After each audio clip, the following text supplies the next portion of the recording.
over to our moderator, Kipchumba Rotich from Kenya, who will be guiding the discussions this afternoon. Over to you, Kipchumba. Welcome. Okay, thank you very much, Davis. And I would like to take this opportunity to welcome you all into this first African Virtual Assembly of Inhabitants. So I think the assembly's culmination of it came as a result of the first World Virtual Assembly of Inhabitants, which we held on 31st of July this year.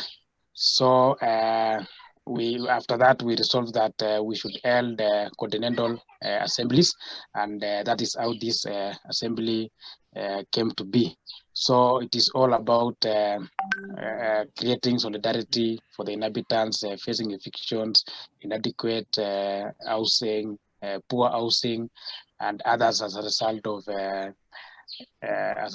of tyranny and even capitalist blunders. So I think we will commence. We are already late, and so I hope that most of us have gone through or have been able to see the agenda. So that is what we will be following through. And I will request that every speaker adhere to time, please, so that at least all of us can have a chance to present. So whenever you are given time, which is 5 minutes for each presenter, please make sure that your presentation falls within the 5 minutes. You don't have to be stopped along the way while you are still presenting. So everyone, please make sure that you adhere to that time limit so that we will have a successful meeting. So straight away, I will go and invite the first speaker who will come from there. So, first maybe I would want to introduce the guests. So we have the guest speakers that will be joining us, and from the list of the guests, we will have Cesare Ottolini, the Global Coordinator of the International Alliance of Inhabitants. We also have Hilary Zou from Habitat International Coalition under Zimbabwe Land Rights Movement. We have Dr. Fatima Diallo, Progressive International.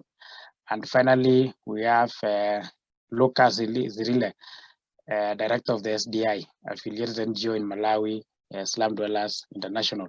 So they will have 5 minutes each. And so I would like to invite the first speaker, and that will be Cesare Ottolini. Welcome.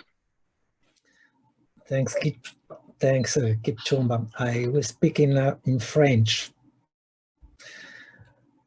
Vraiment merci à Mike, Kipchumba et tous les camarades qui ont permis l'organisation de cette importante assemblée, une première historique.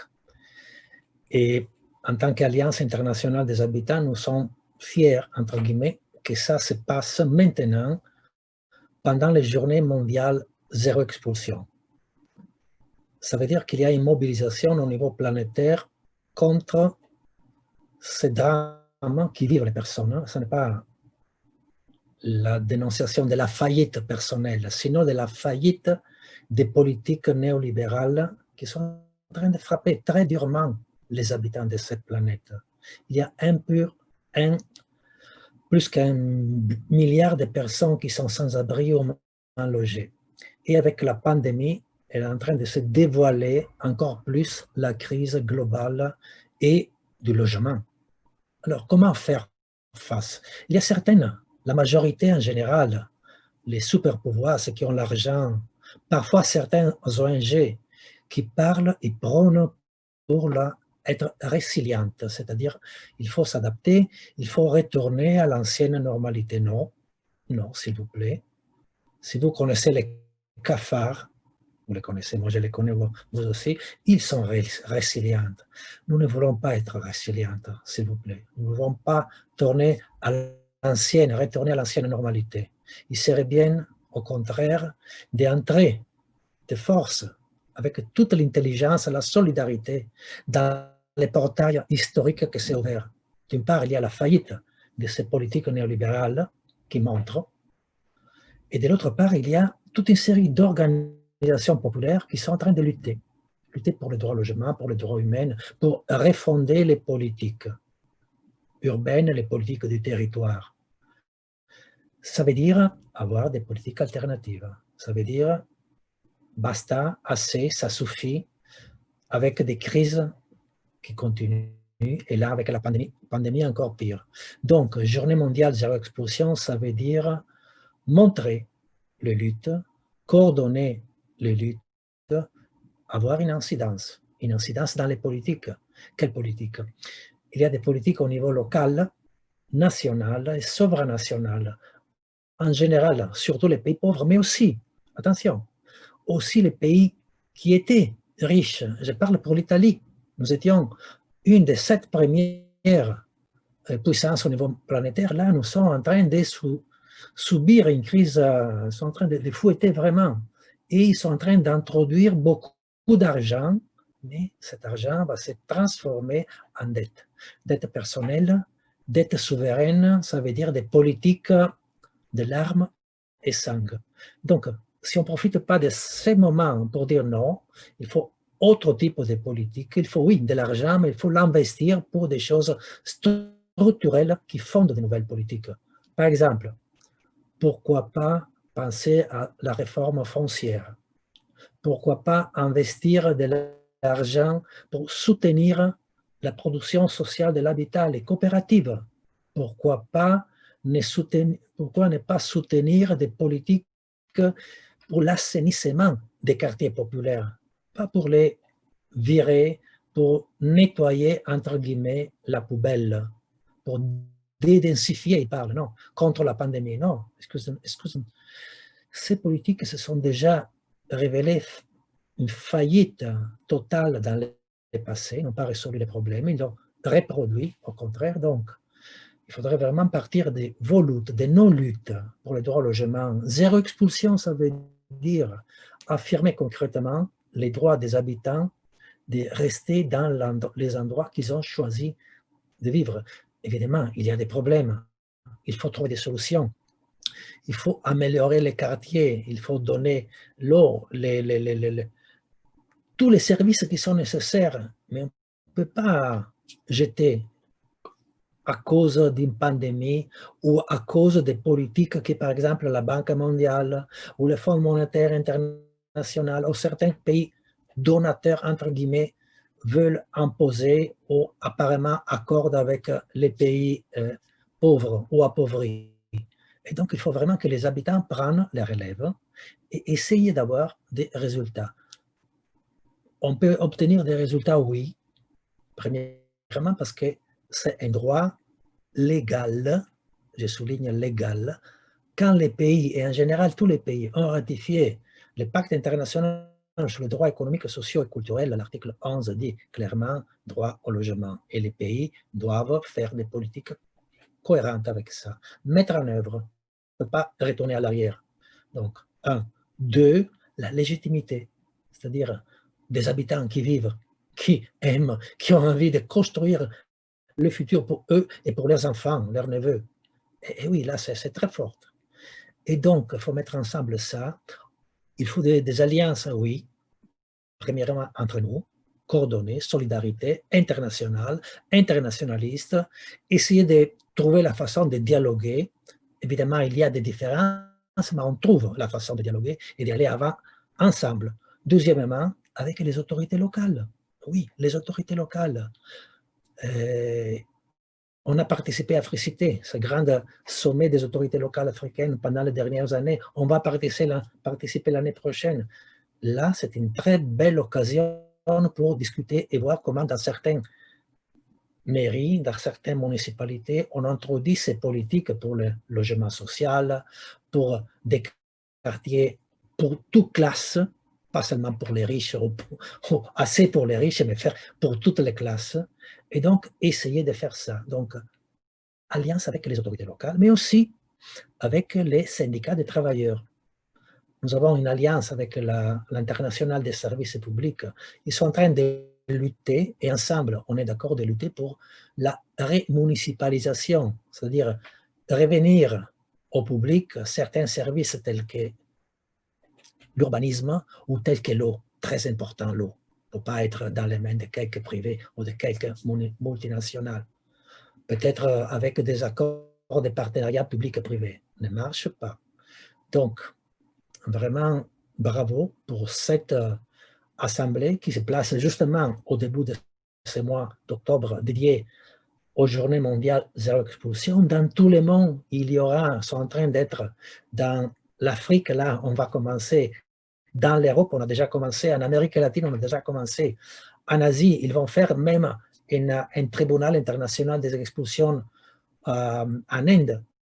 Donc, il y a beaucoup d'activités. On les montre, on va diffuser en fin de séance les liens où vous pourriez vous inscrire pour dire on va faire ça, on va les montrer dans une map monde interactive, et voilà.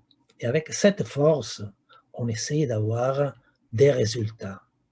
Pas seulement dire nous sommes en train de souffrir. Tout le monde dit, tout le monde le sait, on est en train de souffrir et la pandémie est en train de fouetter très durement tous les pays, surtout les pays pauvres, évidemment. Mais on a la force, l'intelligence et la solidarité pour changer. Changer les données, changer la direction. On peut le faire ensemble, nord et sud, est, ouest, toute classe, surtout les habitantes, hommes, femmes, ensemble, dans la même direction, même avec des différences, mais solidaires. On va gagner ces combats pour zéro expulsion, pour les droits au logement, les droits à la terre, les droits à la protection sociale. Ensemble, chers amis, chers camarades.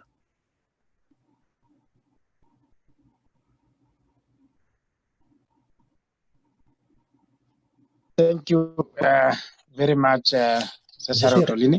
Je suis resté dans les 5 minutes. J'espère.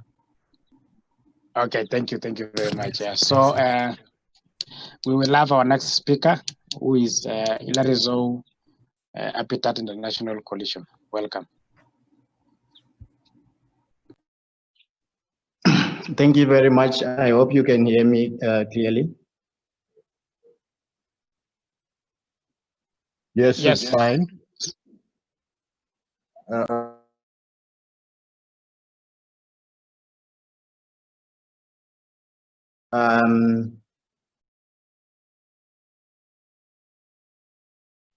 And also,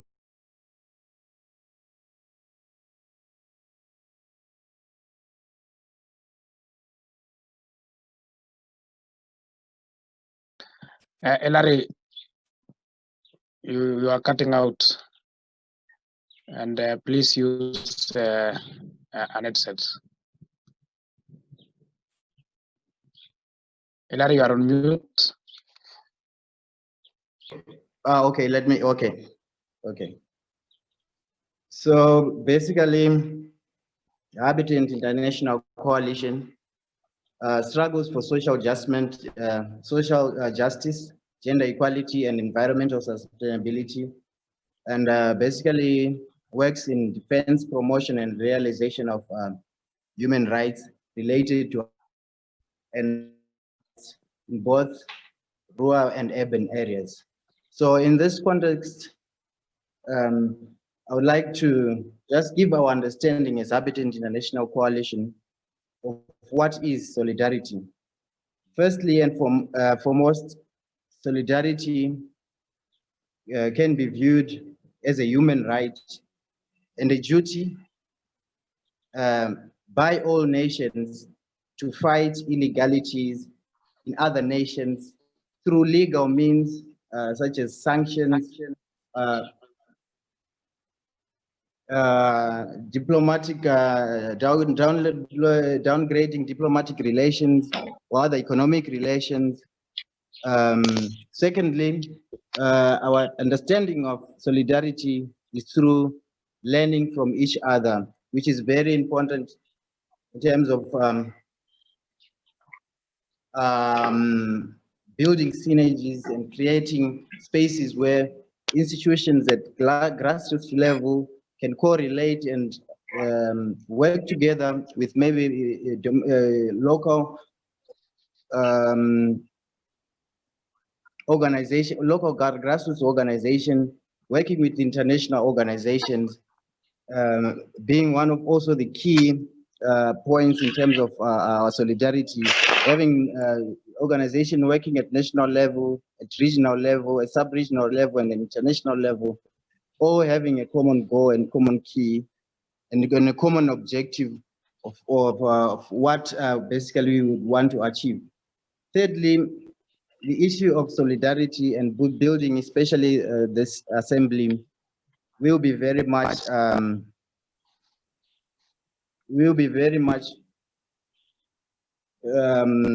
assisted through building of the institution, starting from the grassroots, having local grassroots organizations,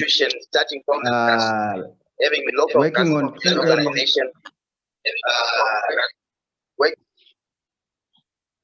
working on common areas in their locality, in their nationality, and also in their region. We also understand one of the main challenges of building institutions and movements being the issues to do with resources. It is quite very difficult for some of most institutions to go by the traditional funding. So as Habitat International, and we view it as one of those challenges which we should look at when we working in terms of solidarity and in terms of building this initiative and also building this assembly. The use of social or local human resources is quite an important task in terms of building movement.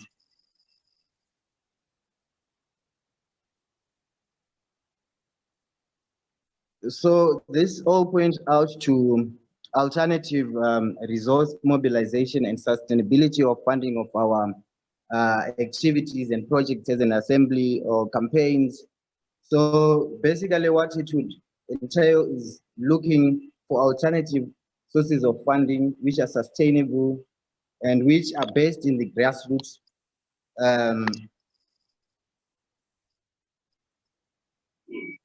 and which have a sustainability of their own, whereby we cannot implement projects because of lack of funding or lack of knowledgeable people.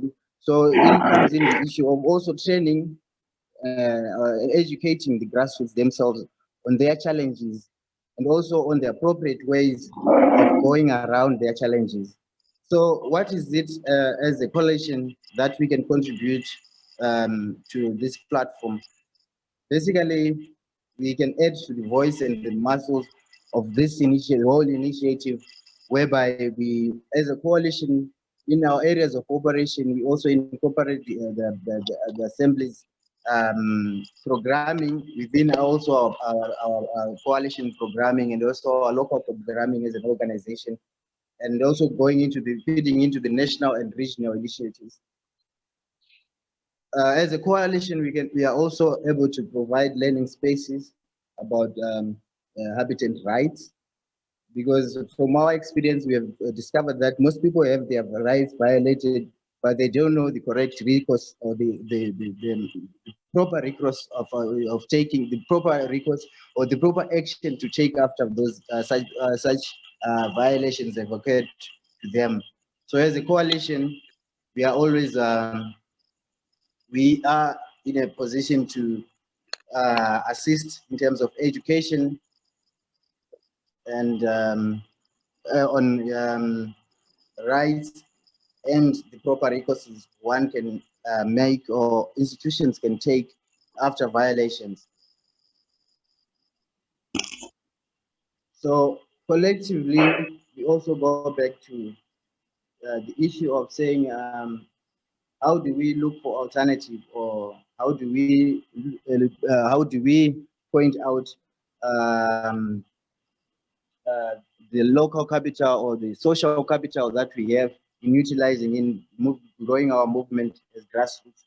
I think there's an option. There's also an opportunity to look into the different, into the not so normal initiatives of funding our struggle, our campaigns, or our programs, like maybe looking at the state itself to fund also maybe some of our programs, because traditionally as civil society, we haven't been looking at the state as a source of funding, but there are opportunities and there are also projects which can be worked with in conjunction with the state.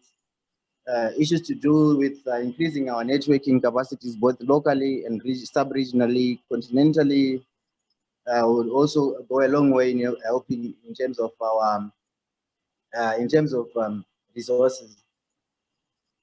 And then collectively, we also need to focus on linking microfinancing, microfunds. As I was talking, having grassroots initiatives to fund our campaigns, to fund our programs in a very sustainable way, which doesn't put pressure either on both the victims and also those who would want to assist. And also, as civil society organizations, also in closing, I think we should also look at other ways other than humanitarian ways of assisting in terms of violations, which are looking into issues to do with educating the victims or would be victims, or just the grassroots on their rights and the proper recourses they have to take, which at times would very much help them at the initial stages of violations and such other the challenges that they may find in their communities. And just in closing, I think there is also a very huge need of us as civil society to move from just highlighting and pointing out to violations and problems, and go a step further towards action-based interventions where we have practical issues, practical actions being taken on the ground to avoid violations, to prevent violations, and also to assist those who would have been violated their rights. I think for now I'll leave it for here. Yeah, thank you. Okay, thank you very much, Hilary. Even though you went far above the 5 minutes. So for the next speakers, please let us try to limit our time to 5 minutes. We will have Dr. Fatima Diallo as our next presenter. Fatima, welcome.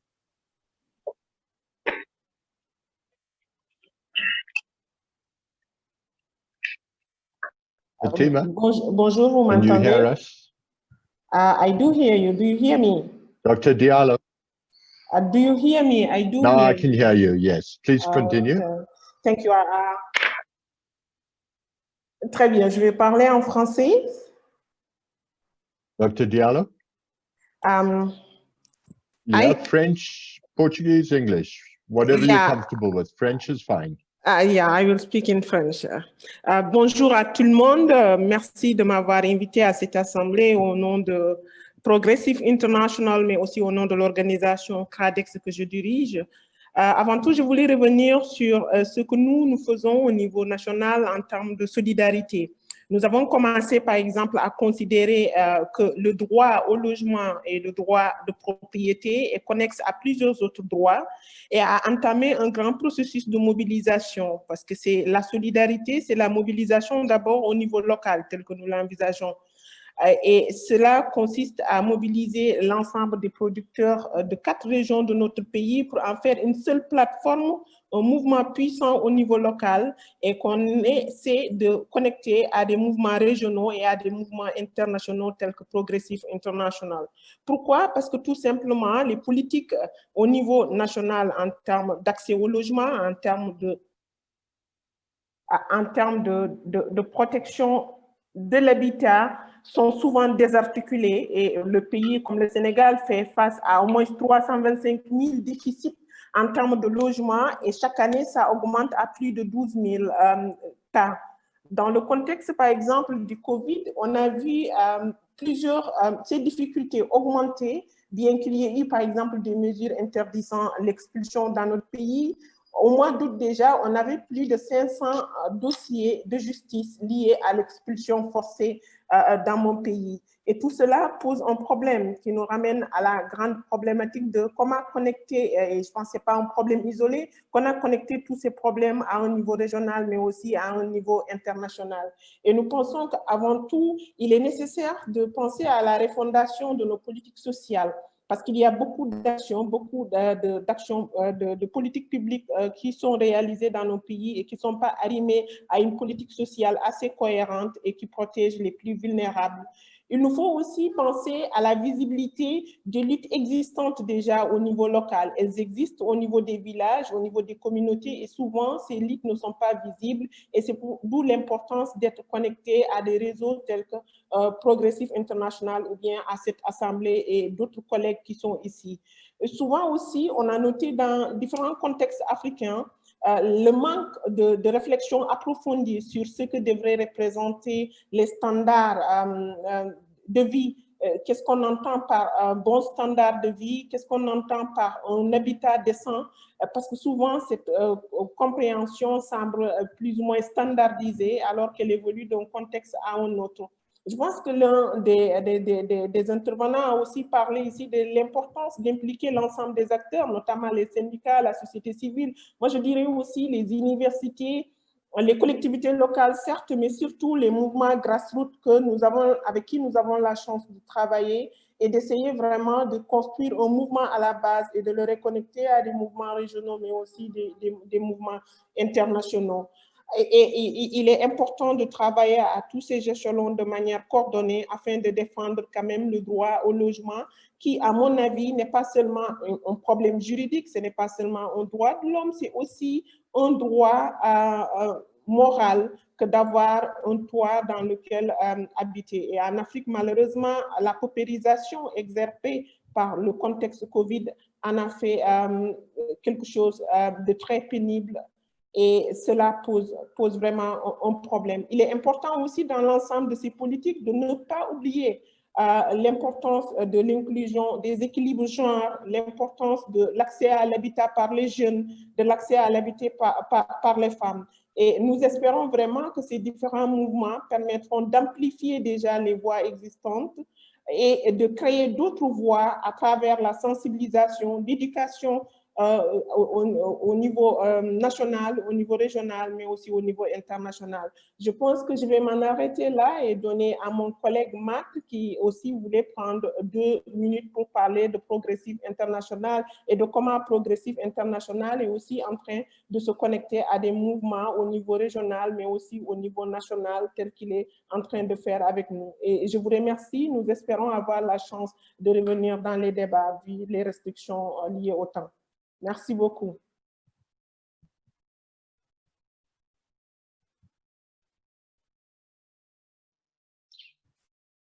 Okay. Thank you very much, Dr. Diallo, for your presentation.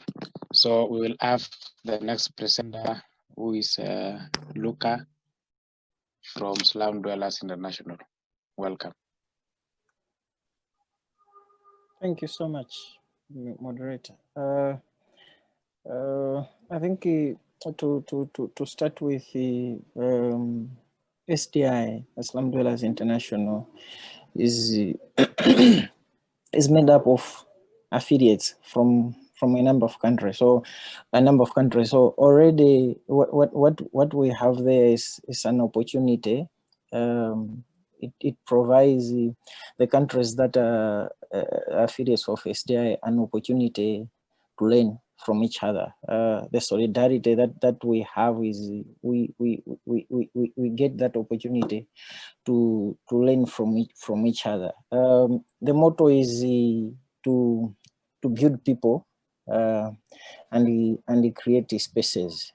So our work is basically targeting people living in urban areas, because we know that the people in urban areas, more especially the poor, are faced with a number of challenges, and most, if not all of them, are living in informal settlements. For instance, in Malawi, where I live, statistics is showing that almost 70% of the urban population is in informal settlements, where the housing and other basic amenities are a very big problem.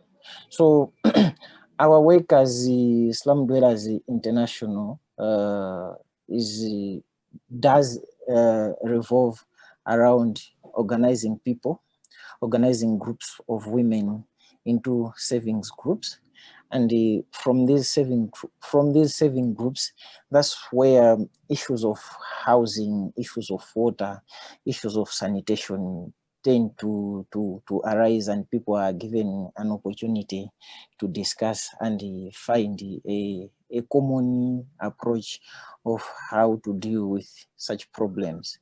And because we are an international network, there's that opportunity also to learn from other countries.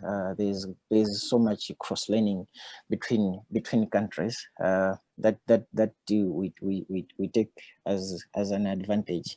But if we are to look at maybe with all the presenters, there are also challenges that we have to face and try to find solutions to those challenges.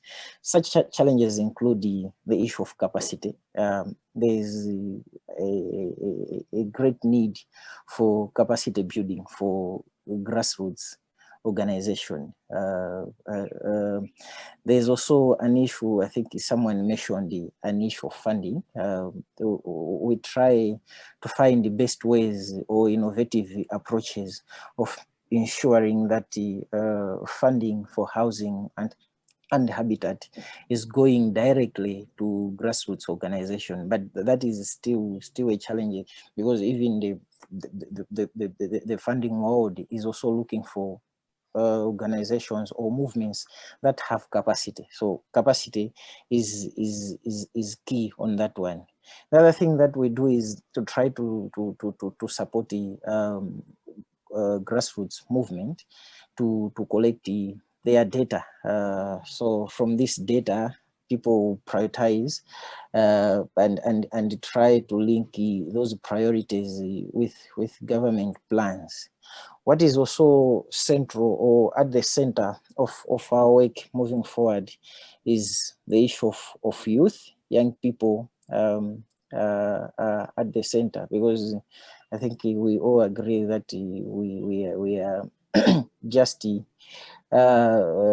keeping this world, those of us with responsibility on their behalf, they need to be given an opportunity to define their future. How do they define their future without being involved? So young people should be at the center of our work moving forward. We should ensure that we have young people represented in forums like this one to hear their side and how they view things moving forward. What will be their suggestions, so that such suggestions are included in the agreements of forums like this one. Yeah, so I should also stop there because of time. Okay, thank you very much, Luca. And now we are going to move to the next part of the agenda, and we are going to hear reports from the territories and regions. Again, each presenter will have a maximum of 5 minutes, so let us please continue adhering to the time. So we'll start from North Africa, and our first presenter will be Evans Tekenge, coordinator all for the integration of migrants in Morocco. Evans, the floor is yours.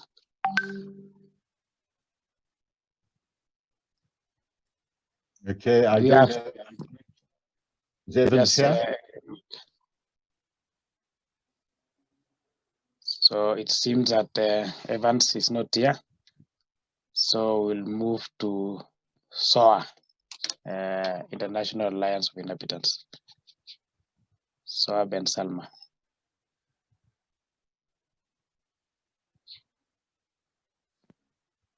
You saw Hi. here. Do you hear Okay. me? Yes, SOA. Thank you. Go ahead. Hi. Hi, Emmanuel. How are you? I'm not going to show my video because internet here is a little bit Soha, weak. Yes. can you hear us? We're not Yes, hearing yes. you. Mike, this is Rob. I hear her. Hey, She's speaking in English. Yes. Est-ce que vous m'écoutez? Vous m'écoutez? okay. C'est bon? Yes, Yes. Go ahead, SOA. Please go ahead. Ok, donc je vais faire ma présentation directement. Je ne peux pas mettre la vidéo, je suis désolée. Bonjour ou bonsoir à toutes et à tous, mes camarades et amis. J'espère que vous allez toutes et tous bien. Je suis très heureuse que nous puissions, malgré le Covid, nous rencontrer. Merci à l'AIH, à Mike, Kipchumba, Cesare et toute l'équipe promotrice de cette première assemblée virtuelle africaine et à toutes les traductrices et traducteurs pour le travail accompli depuis des semaines. Je vais partager mes 5 minutes. Je pense que je vais déborder un peu en 2 parties. Donc, je commence directement. En fait, j'ai écouté tous les témoignages des camarades qui dévoilent la gravité croissante de cette situation, que ce soit au point de vue des expulsions et l'urgence de renforcer la solidarité entre nous par un moratoire afin de les stopper, mais plus encore de garantir la sécurité alimentaire, qui est une priorité vitale, la sécurité de l'accès à la santé pour toutes et tous, surtout avec l'arrivée de la deuxième vague de contamination. Sans exception pour toutes et tous, hein, le droit au travail qui est très important et nous sommes en train de voir qu'il y a beaucoup de chômage qui augmente à travers le monde, mais je parlerai de la Tunisie particulièrement, et mettre en sécurité les personnes déjà en situation précaire et celles nouvellement sans emploi, je disais, à cause de cette pandémie, sans oublier les femmes et les enfants déjà en situation de menace de violence au sein de leur foyer déjà bien avant le Covid, mais qui subissent des violences encore pires depuis qu'elles doivent être confinées chez elles par leur famille, par leurs compagnons, et certaines sont obligées de fuir le foyer, que ce soit le foyer d'accueil ou le foyer familial, ou qui ont été expulsées par des propriétaires abusifs et non respectueux de la situation de crise grave due au Covid-19. Et je parlerai aussi des personnes du troisième âge qui, selon certains témoignages de nos camarades qui sont sur le terrain, comme Médecins du Monde, qui ont trouvé beaucoup de personnes du troisième âge qui se cachaient la nuit dans les rues, dans les immeubles, sous les cages d'escalier, sous les ponts, et certains, beaucoup, ont fui les foyers d'accueil justement pour maltraitance. Ce constat, nous l'avons fait et nous avons dénoncé à travers un courrier et un communiqué de presse promu par l'AIH et Médecins du Monde, je disais, qui ont réuni plus de 60 organisations et personnalités politiques et de la société civile, dont certains sont présents aujourd'hui avec nous. Vous pouvez trouver ce communiqué sur notre site web. Et je vous le mettrai sur la partie messagerie pour que vous puissiez y accéder. Maintenant, je vais parler du Tribunal international des expulsions dont je suis la coordinatrice. C'est à cause de situations dramatiques telles que celle-ci que le tribunal est devenu au fil des années encore plus indispensable devant le vide laissé par les institutions en place. Je rappellerai seulement que concernant le communiqué de presse et le courrier envoyé au gouvernement ici en Tunisie n'ont pas eu de réponse jusqu'à ce jour. Le rapporteur spécial auprès des Nations Unies qui vient d'être élu, j'espère qu'il va nous répondre. Nous avons eu plusieurs contacts avec lui et le travail est en cours. Donc, je disais que le tribunal international des expulsions est un tribunal populaire d'opinion créé en 2011 par l'Alliance internationale des habitants et des organisations civiles dans le cadre des Journées mondiales zéro expulsion que nous organisons au mois d'octobre depuis 2004, afin de pointer du doigt les expulsions forcées autour du monde. Le tribunal repose sur l'expertise et sur le choix d'un jury compétent et reconnu, ainsi que sur le pacte international relatif aux droits économiques et socioculturels et d'autres outils des lois internationales. Son objectif est d'aboutir à un verdict sur des cas réels d'expulsion forcée qui constituent des violations des droits humains et proposer et mettre en œuvre des solutions alternatives respectueuses de ces droits humains. Il constitue d'ailleurs, je l'ai dit, l'outil par excellence de la campagne d'expulsion. Donc, la force de ce tribunal, qui est établi depuis 2011 et qui s'est vu à travers les différentes recommandations issues de ces différentes sessions, repose sur la méthodologie que nous avons mis en place et les lignes guides, le choix des cas présentés en termes de gravité. Ces cas sont analysés, décortiqués et présentés. Il y a un comité promoteur international et les communautés et organisations du comité local organisateur, ainsi que la compétence des membres du jury expert et notre collaboration avec le rapporteur spécial auprès des Nations Unies pour le logement adéquat et d'autres rapporteurs spéciaux suivant les cas évidemment. La mobilisation des organisations soutenant des solutions respectueuses des droits humains et utilisant ces mêmes recommandations fondées sur le droit international, basé sur le pacte international pour les droits économiques et socioculturels et la jurisprudence nationale du pays organisateur ou région, ainsi que la jurisprudence du tribunal lui-même à travers ces recommandations dont j'ai parlé à travers les sessions passées, comme plaidoyer devant les responsables de ces violations que nous envoyons au gouvernement, à l'État, à l'Union européenne, aux responsables des expulsions. Ça nous est arrivé d'envoyer à la Banque mondiale, les Nations unies, évidemment, à travers le rapporteur spécial auprès des Nations unies. Un monitoring est fait et inséré dans le cadre de l'organisation des Journées mondiales zéro expulsion chaque mois d'octobre.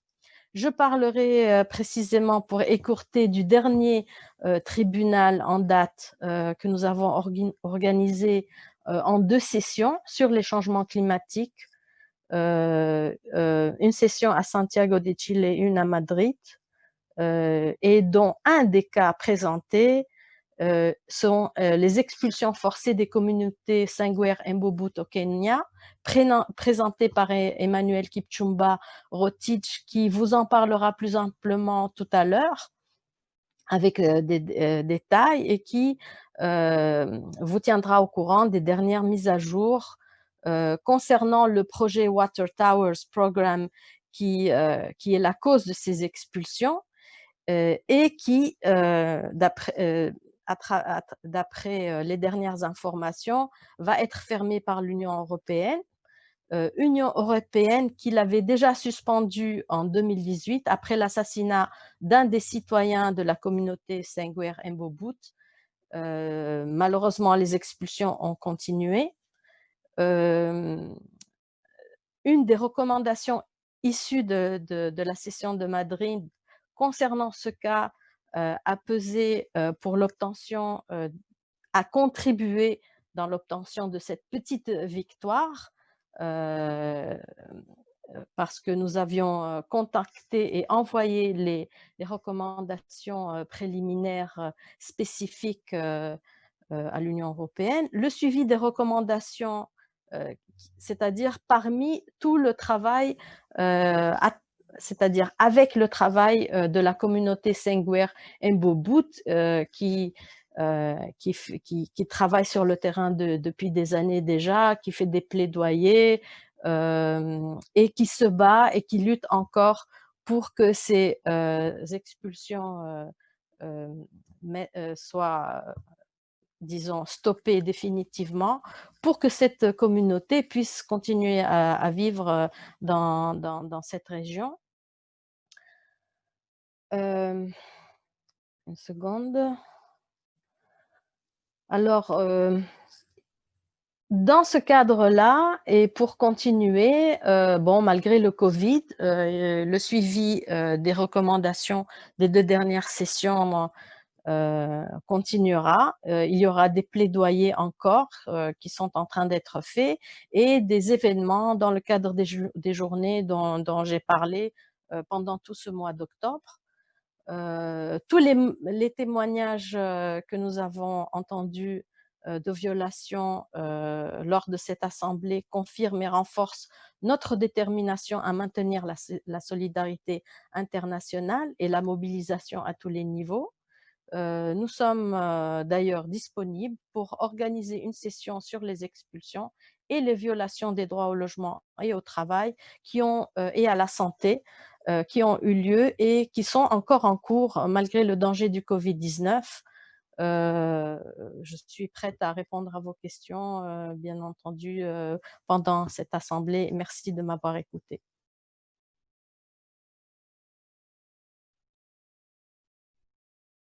Hello? Hello? Hello? Hello, yeah. Yeah, we Yes? can hear you. We can hear you. Yes, thank you, Soa. Did you hear me or was I speaking alone? No, we had you. We had you. Okay, okay. Yeah, thank you. Although you took a lot of time, yeah, but no problem. Okay, Sorry. Thank you very much for your patience. Yeah, I just noticed that we don't have our timekeeper, so I will double up also as the timekeeper. Thank you. Yeah. So thank you for the reports from the West. So we are going to from the North. We are going to West African region, and our first presenter will be Mohamed Zana. Mohamed.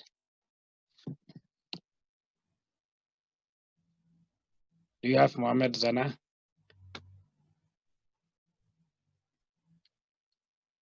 Mohammed. Oh, he's gone. Okay, so we don't have Mohamed. Then we'll have Victoria. Victoria Waheri. Spaces for change. She's not here. Okay, what about Desmond? Desmond Yeshe? Not here. We're going to go through this very quickly.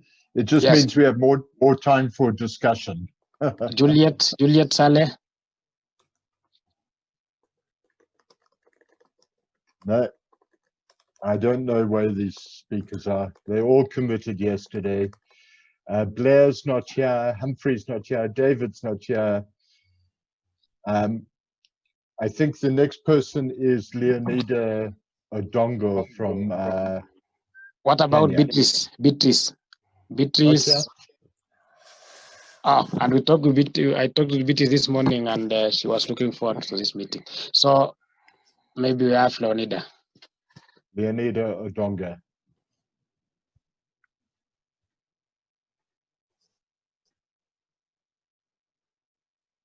Leonida? I'm here. Yes, please present. Okay, good afternoon, everyone. I don't know whether Mike is able to put across my presentation. Hello, Mike. Hi, I'm trying to get it, but you didn't post it in the... Okay, my topic is military militarization, indignity, and exploitation in the midst of land and climate crisis. And basically, I want to talk about the frontline communities in Kenya. And these frontline communities are the fisher folk, the indigenous people, the smallholder farmers, marine ecosystem communities, as well as communities living in formal settlement. And why are they called frontline communities? Is because one is that they are negatively impacted by climate change, but not have the means or any form of support to cushion themselves from this impact. They don't have any form of insurance.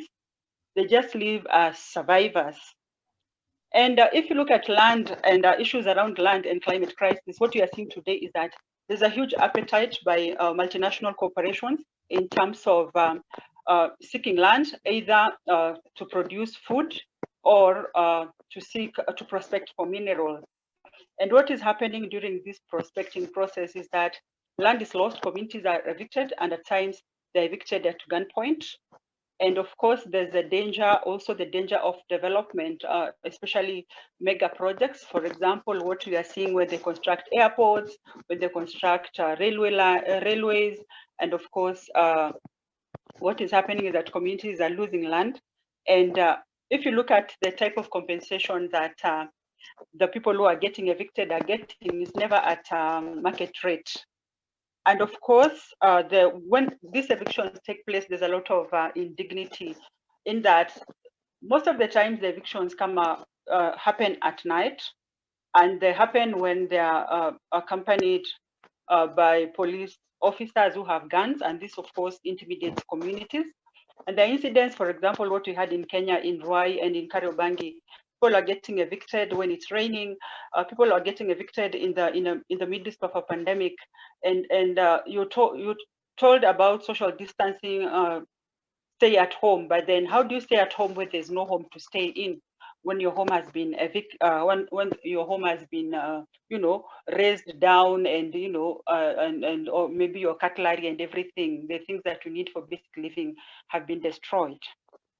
And if you look at, for example, smallholder farmers and artisanal miners, you find that the negative impacts that they suffer from, and this specifically for the case of Kenya, you find there's the loss of land, there's evictions, of course, there's soil infertility, there's loss of biodiversity, especially when people get to produce what they don't consume. And of course, there's a rising cost of land. This is brought about by privatization. And of course, there's evictions when communities are forced to pave way for mega projects. If you look at fisher folk, a very good example in the Kenyan situation is the Migingo Island. What's happening is that this is land contested by both Kenya and Uganda, and there's been a lot of arrest of fishermen, destruction of fishing materials. There's also family breakups. For example, when you look, because of climate change, fish are running deeper into the lake, for instance. And what's happening is that fishermen have to go deeper into the lake, leave their families, and this is also leading to women getting into multiple relationships because maybe the husband left her to go fishing. He didn't leave her with any money, monetary support to be able to take care of the children. And then, of course, when the arrest, for instance, of the fisher folk around Migingo Island, what happens is that there are always hefty fines. And you know that for fisher folk community, what they depend on is the daily catch of fish. Sometimes they're not able to actually pay those fines, and they end up like getting jailed. And another problem is the confiscation of fishing equipment. And of course, if these equipments get confiscated, what happens is that the fisherman can no longer continue with fishing because their sources of livelihood have been disrupted. And of course, one reason for this contestation in terms of the Migingo Island is that there's a lot of Nile perch, there's a lot of fish in that particular area, and so both countries are contesting. And sadly is that to date, they've never come to an agreement in terms of who owns the island, and it's very sad that it's the ordinary community, ordinary people are the ones who are suffering. And if you look at, for example, the marine ecosystem community, what's happening, if I can give an example of what's happening in Malindi, is that this is a community that that is where there's a lot of extractive of salt. And what's happening is that there is the food production has been affected because of the salt companies and the exposure to alkalinity, and this is making their crops not to grow. And of course, there's militarization in that they get arrested. The majority of the people in this in Marereni, for example, have court cases. And part of the reason is that they want their land, and the salt companies are expanding and taking over community land. And the other challenge in this particular community, for example, is that there's the element of destruction of mangroves.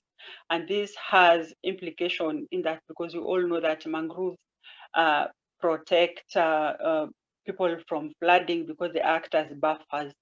And of course, with the militarization, the sad part is that not everybody can be able to afford legal representation.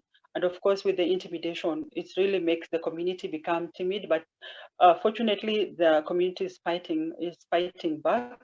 But of course, there needs to be more support in terms of enabling them really defend their right to land.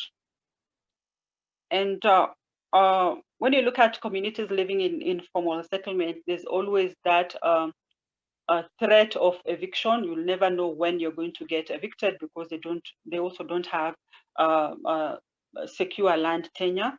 And of course, there is exposure to other health hazards. You've seen that, for example, in Kenya, in the Eastlands part of Nairobi, that's where all the major dump site is present, and unfortunately, people live in that vicinity. And of course, the other challenge is that with this, there is exposure to diseases. And maybe if I can share, what are some of the things, for instance, that we've been able to do, and that can be shared across board and can even be shared by other countries. For example, is building community consciousness. For example, the community in Malindi, we had we organized climate justice dialogue, and they were able to write a letter to NEMA to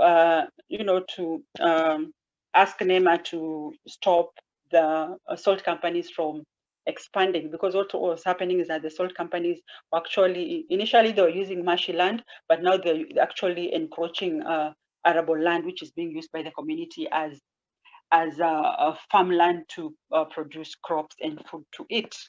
And then another thing is the use of organizing people's conference of parties, because you see that during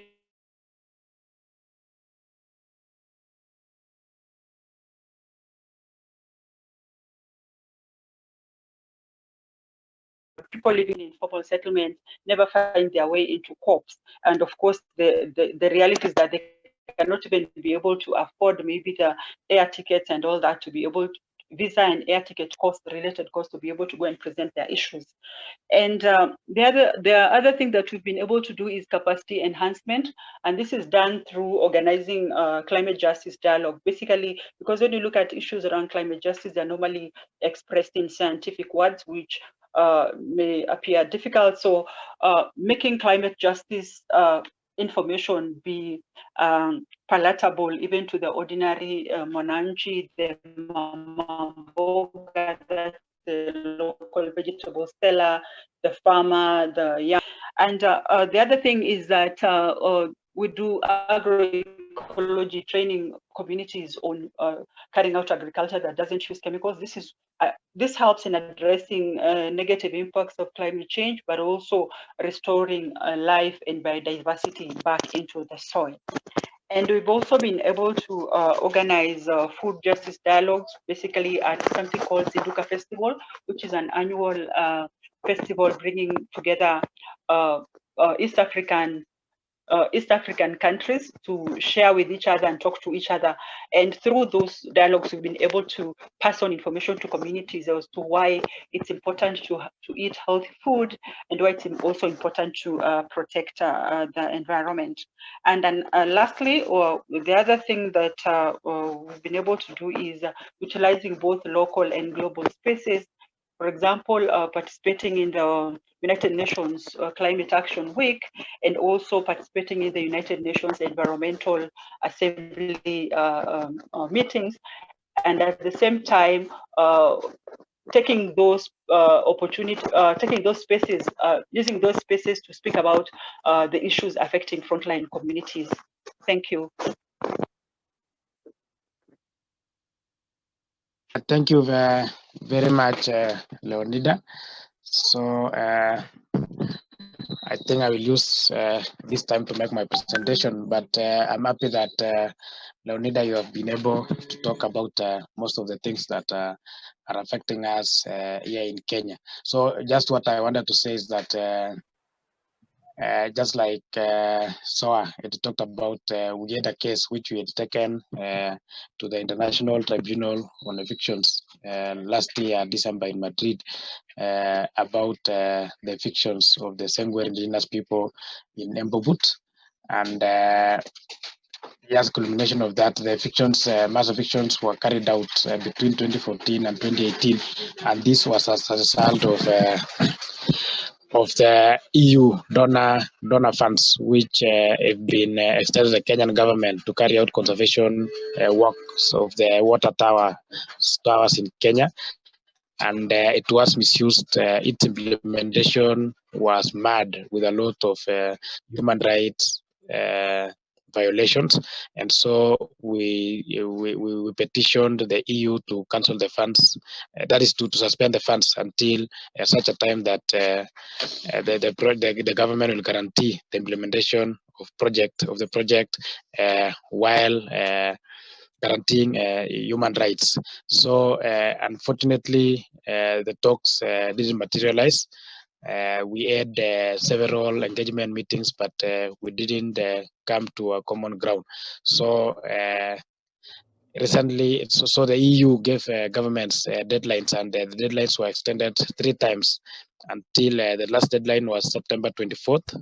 And the EU say that they could not extend the deadline any further, and so they cancelled their funds. And this morning, we received a official communication from the EU communicating to us directly that they have indeed cancelled the EU funds. So this is it is as a result of solidarity of many organizations which stood with us as we pushed for this.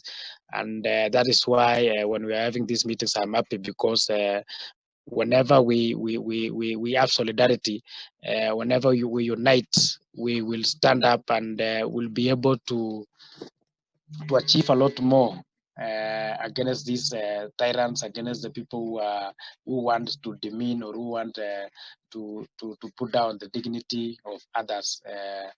And so we are just happy as Senguer, and we know that in the future the government will take us seriously. And whenever they have any project that they want to carry on in their lands, we will be involved fully.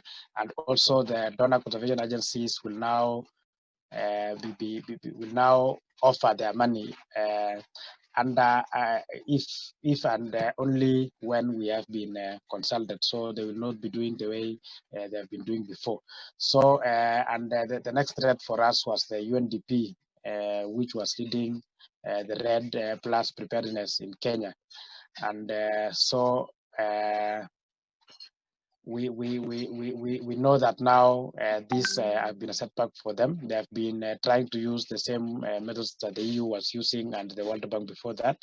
And now we know that this one is a wake-up call for them to involve us. And if they don't, then they know that the projects will fail just the same way the EU project failed.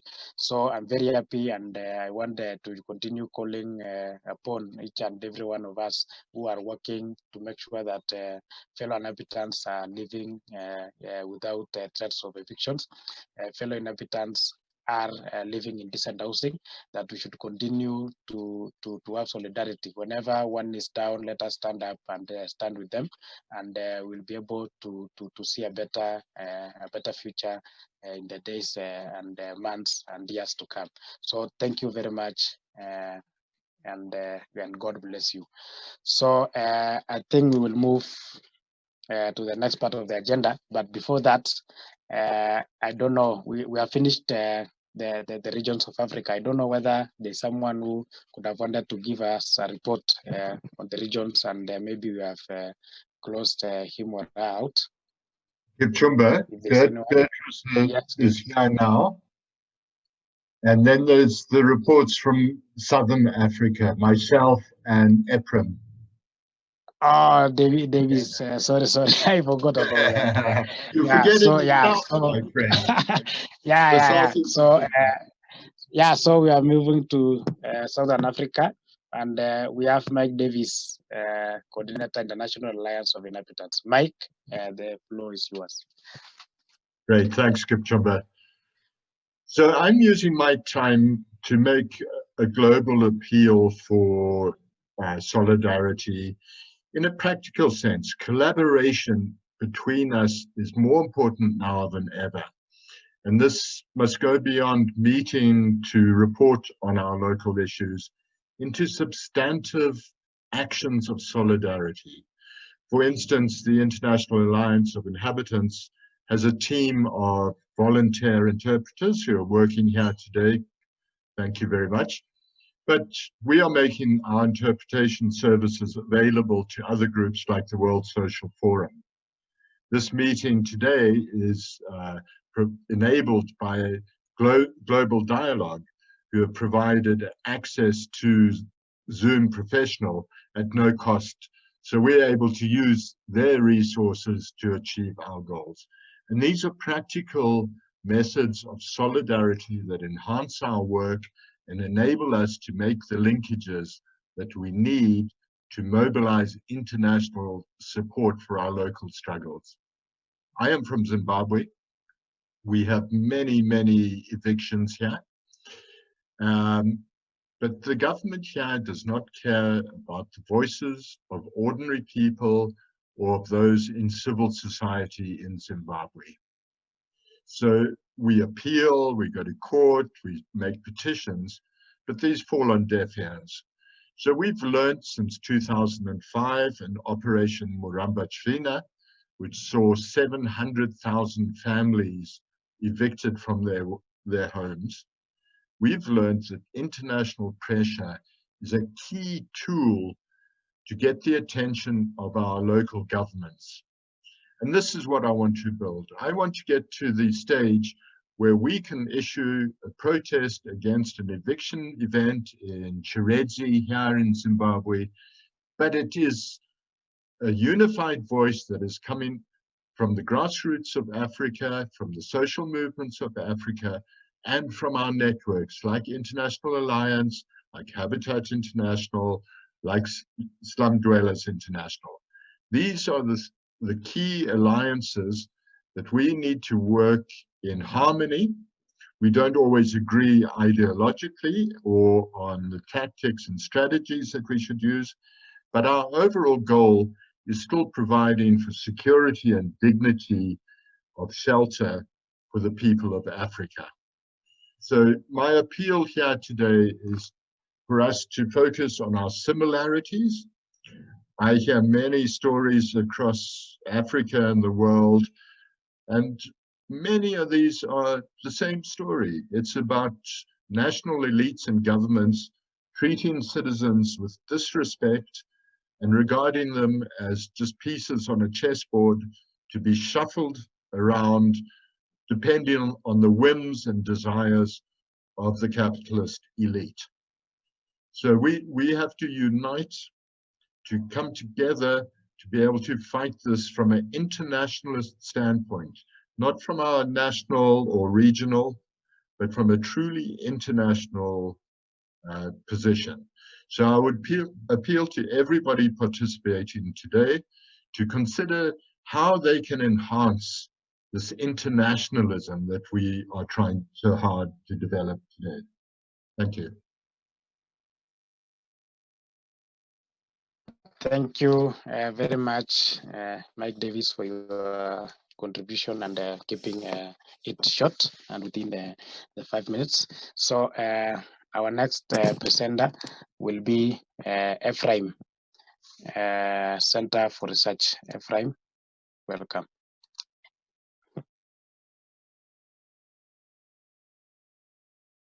Ephraim, you are on mute. Muito bene, you're on mute.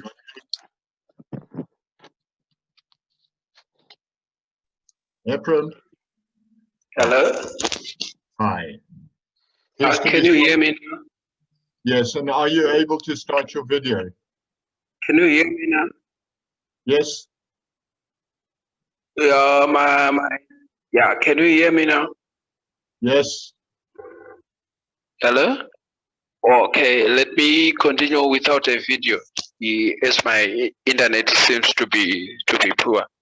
Thank you, the facilitator. Yeah, I'm Ephraim from Masvingo Center for Research, Advocacy and Development. As Davis was saying, there are a lot of evictions which are taking place in Masvingo, a province which is southeast of the capital Harare.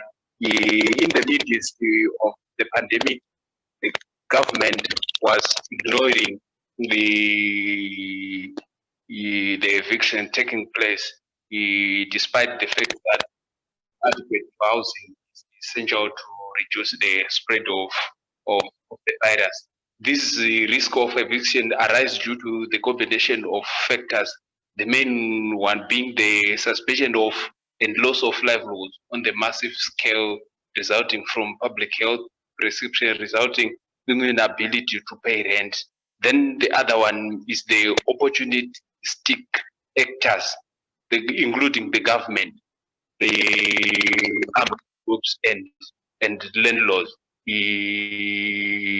May also they were using this crisis to evict people from their houses and the informal sector, and lastly evictions for public health workers and other who risk exposure as a result of their profession.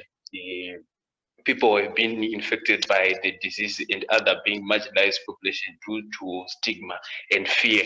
But in Masvingo, we've seen that a lot of evictions were happening due to the cause of opportunities sectors, the government itself, and other people in the ruling party. They used this pandemic as a way of continual evicting people from their homes. As we are speaking now, the Gusaro Zinji families in Chirezi North, the 52 families are still sleeping outside for more than 3 months. But the district development coordinator is aware of that. And as Macron, we've managed to mobilize for tents for them, but the IOM decided to send the tents through the DA. But up to now, it's almost 3 weeks. The tents are at the DA's office, but families are still sleeping outside. As we speak now, 3 women managed to give birth alongside the road without any medication, and another woman and one child is still missing due to the conflict, land conflict, the ongoing land conflict, which is being fueled by politicians from the ruling party. So that is what is happening in Masvingo. Then we have got the Chilonga issue again in Chirezi East and Chirezi South, where the indigenous Shangani people are the government is proposing to evict these indigenous Shangani people from their land. The direction of their cultural rise, the economic intentions, displaced these families. So that is what is happening, and these people are still in fear. Are they going to for the farming season, the 2020 to 2021 farming season? They are being afraid of losing their land, and the government is the perpetrator, and consultation within the indigenous people on whether they like the Lucerne project or not. So as an organization, we try to fight for the rights of indigenous people. We managed to bring out inquiries in every community where evictions are taking place. We will bring out an inquiry, manage to spread it to different stakeholders. Then from there, we managed to collaborate with the Zimbabwe Human Rights Commission, and they managed to facilitate some consultative meeting in Rusarujinji and in Chilonga. And we are still planning to have more consultative meeting in some cases of evictions which are happening in Masvingo. This time goes on. So then, as this gross human treatment is happening, we have, as community-based institution, we might lack even resources to give psycho support to the victims, even to manage to capacity victims with land rights, property rights, and also able to fight through the, especially on the they suppose to take the perpetrators to court, but they are failing to raise the funds to take their matter to court. So these are the challenges we are facing here in Masvingo, and also as civil society, we also need to take into consideration that as rise of evictions are increasing, there also is the rise in conflicts. So we should programming our activities on what are the dispute resolution activities we should thinking about today in order to zero in eviction. People are fighting with the government or on their own. So we should able to come out with dispute resolution activities in the community. So in short, that's what I say in short what is happening in Masvingo. Hello? Yes, hello, we can hear you. Are you through? Yeah, I think yeah. Okay, thank you. Thank you very much, Mutambeni. So we will have our final speaker from the south, and that is David Mutambirwa, the Executive Director, Heritage Foundation Trust, Zimbabwe. Welcome, David. Kipchumba, I don't think David's here, but Beatrice would like to talk for a minute. Okay. She's here now. She can talk, and then we can move on to the discussion. Okay, thank you.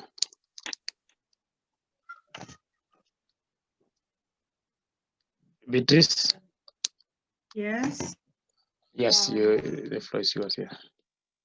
Can you hear me? Yes. Yes. Okay. You can hear me. Hi, everyone. Hi. My name is Beatrice. Our grassroots organization is called Wanawake Mashinani Initiative. Wanawake means women, grassroots. Our work is to mobilize and organize the communities in environment demonstrations. We also mobilize the grassroots groups for dialogues, trainings, and also we agitate for the rights of the evicted people. We also have a program for women rights, empowerment, environmental justice, housing rights, landing rights, and gender equality. I want to talk about the recent evicted community from Kariobangi, because I was one of the human rights defender who was at front line trying to help the community. The challenges we faced as one of the defender with my core or defenders is that when we went to the ground to help the women, the youth, the people living with disabilities, is that we realized that the people were evicted by the government because the funding was, we trying to find out, and we learned that the funding was from African Development Bank. And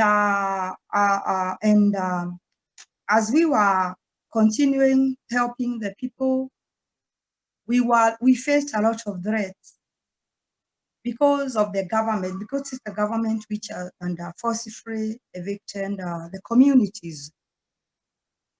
So we tried to write to the African Development Bank, and they told us that they are supporting the government half. Half of the money was coming from the government, and half of the money was coming from the African Development Bank.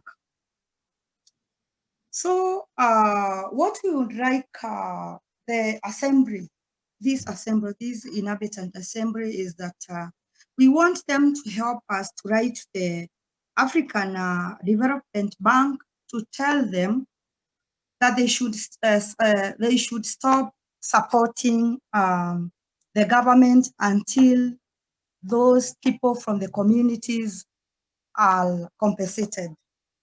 That's one of the things we would want to ask you to support us, even to write to them.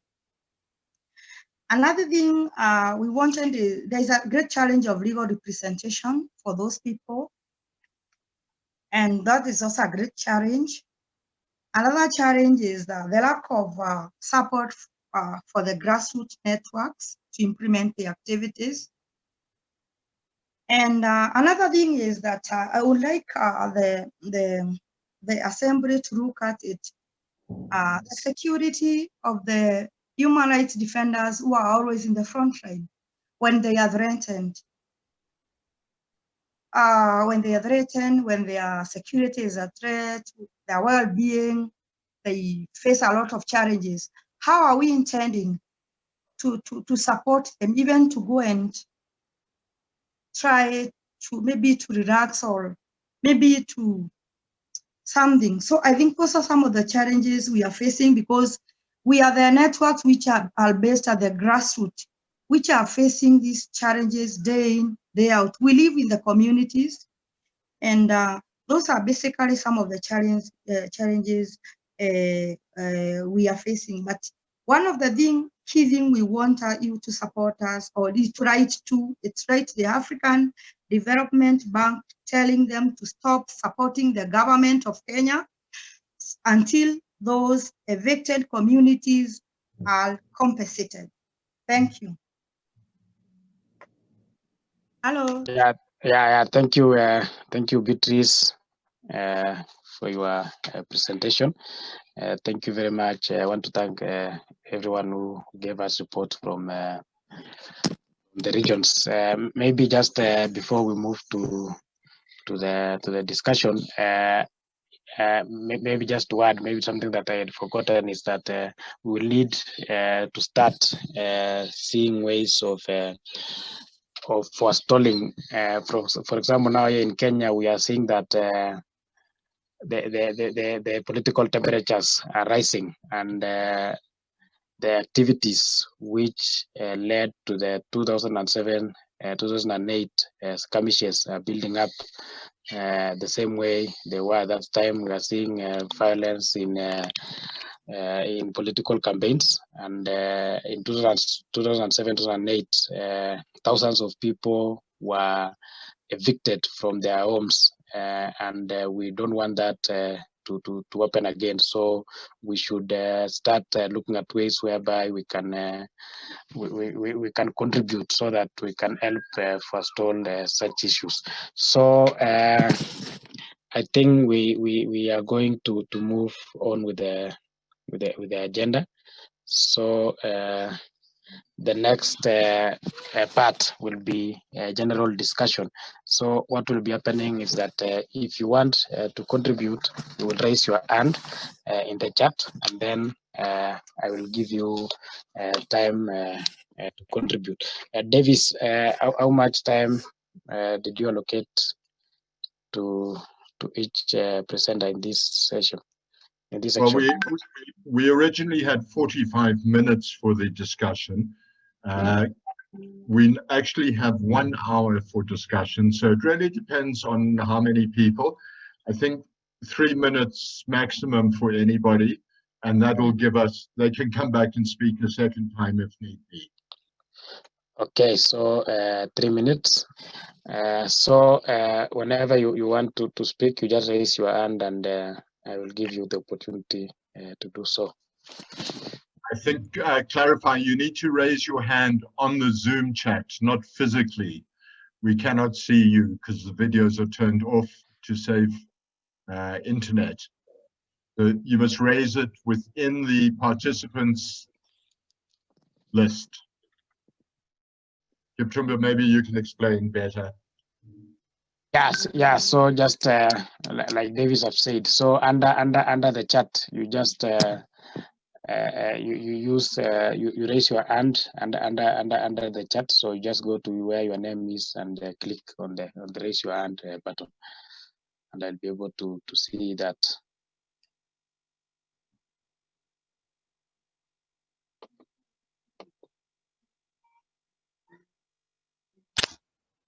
People have been shy. Nobody wants to be the first to speak.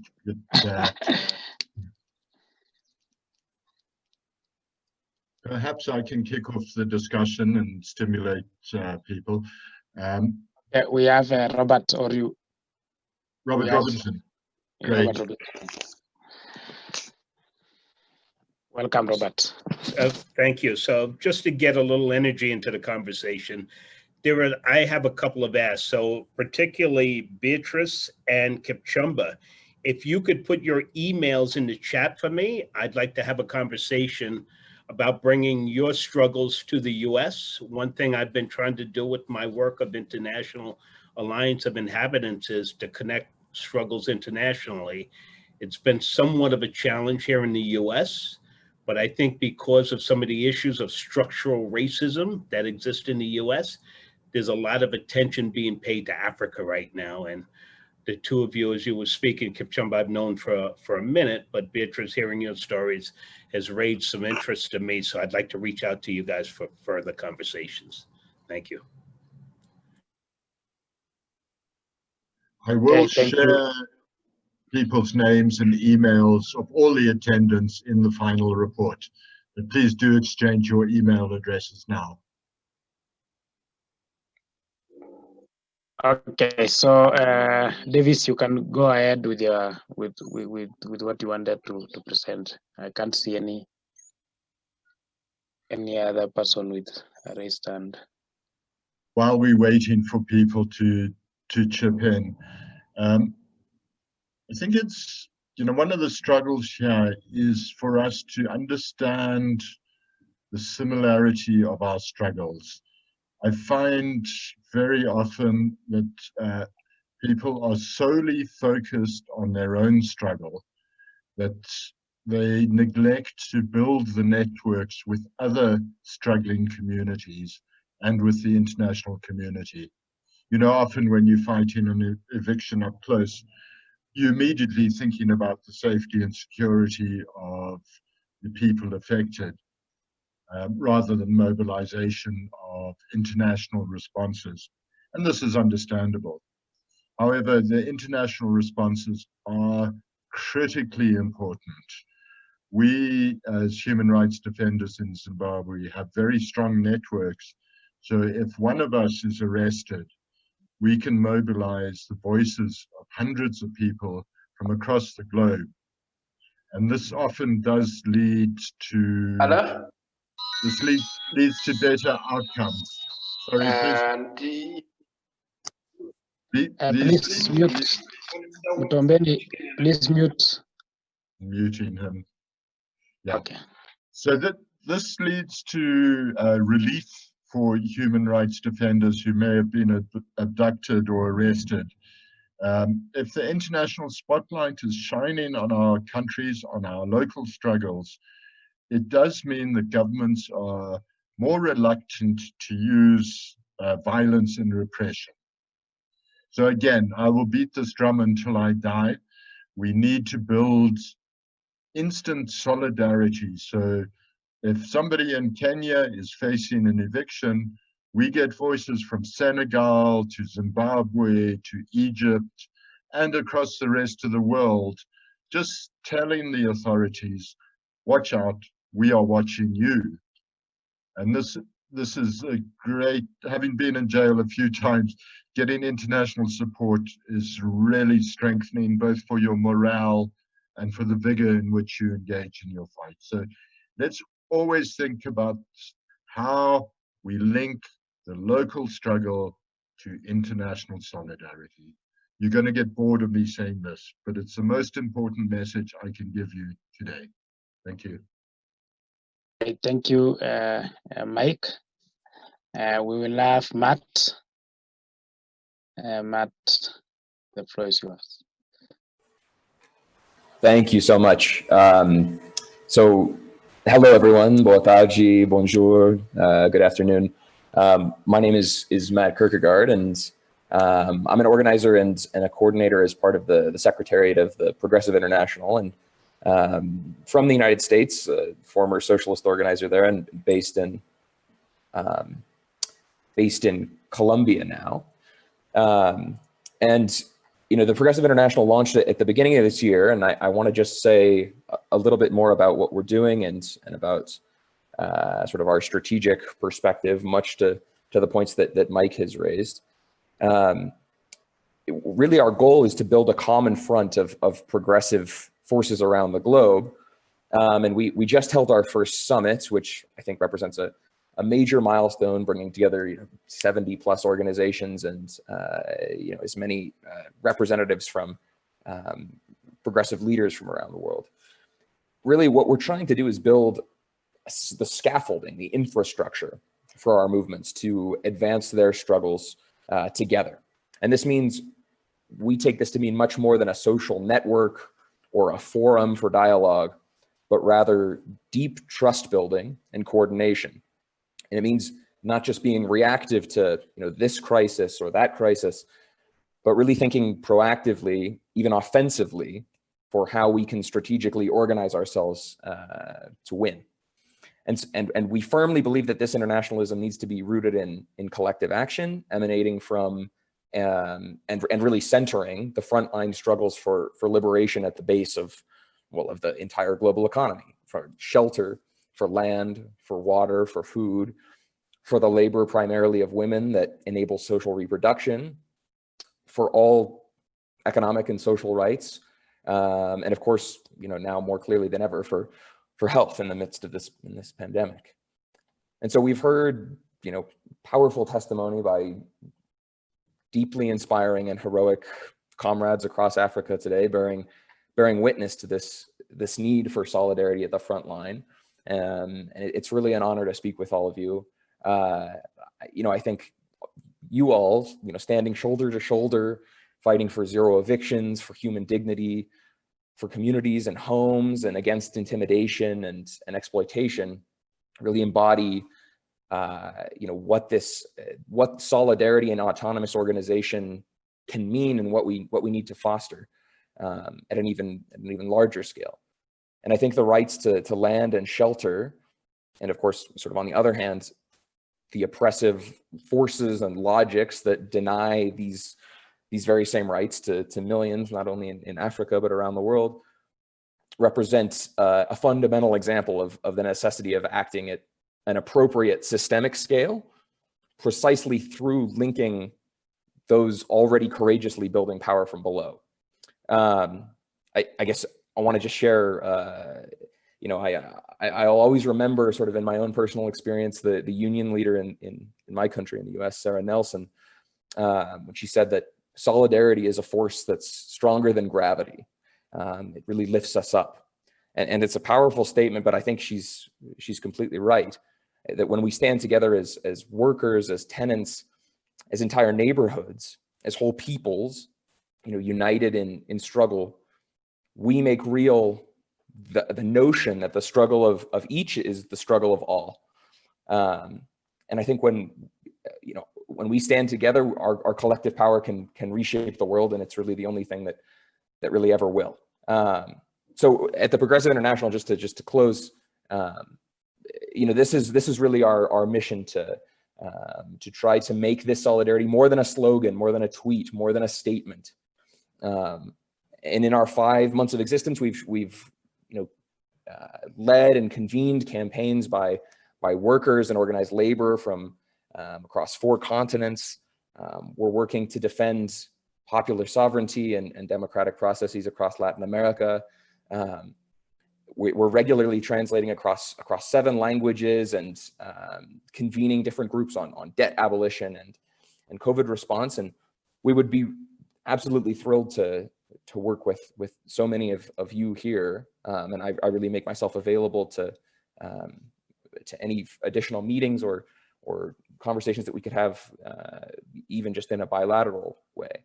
As far as sort of the practical, we try to organize ourselves in terms of there's fostering dialogue. This means building a syndicated, translated network of publications. It means thinking about policy and crafting common collaborative visions for where we actually want to go.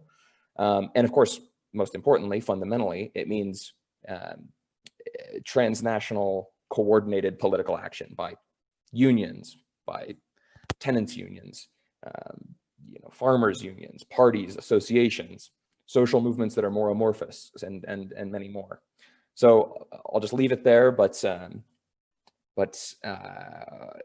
think we need not only to recognize the power of working together across our context in this robust internationalism, but also to think about building the organizations, the institutions that can fight for us and that are someday equipped to win it. So thank you all very much, and it's an honor to be with you all today.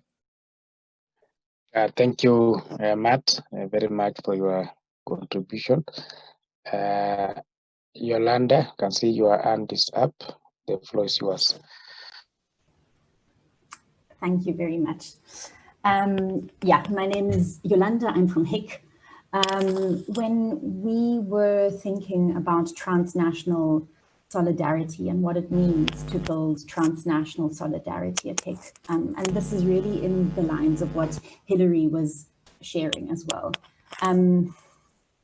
It was clear to us that building solidarity is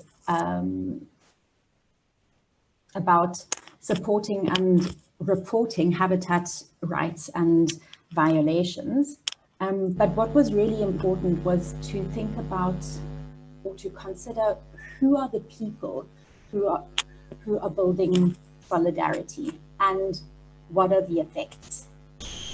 And as we considered this question, we thought, well, solidarity is really about consistency. It's not about a flippant kind of solidarity where you are supporting an initiative or a cause for a particular time, and then as circumstances change, support wanes. And so for HIC, it's really important to be producing solidarity from the ground. And in this sense, grassroots movements need to be the drivers of initiatives to really ensure that responses remain locally relevant. So while we're seeking transnational connections, how do we make sure that we remain rooted locally? And that's where grassroots movements play a really important role. So there are four aspects in which we considered what supporting these kind of grassroots movements could look like. And it's really, these four aspects speak to the question of how do we make solidarity practical. So the first way that we considered is creating more spaces in which grassroots groups and various other groups actually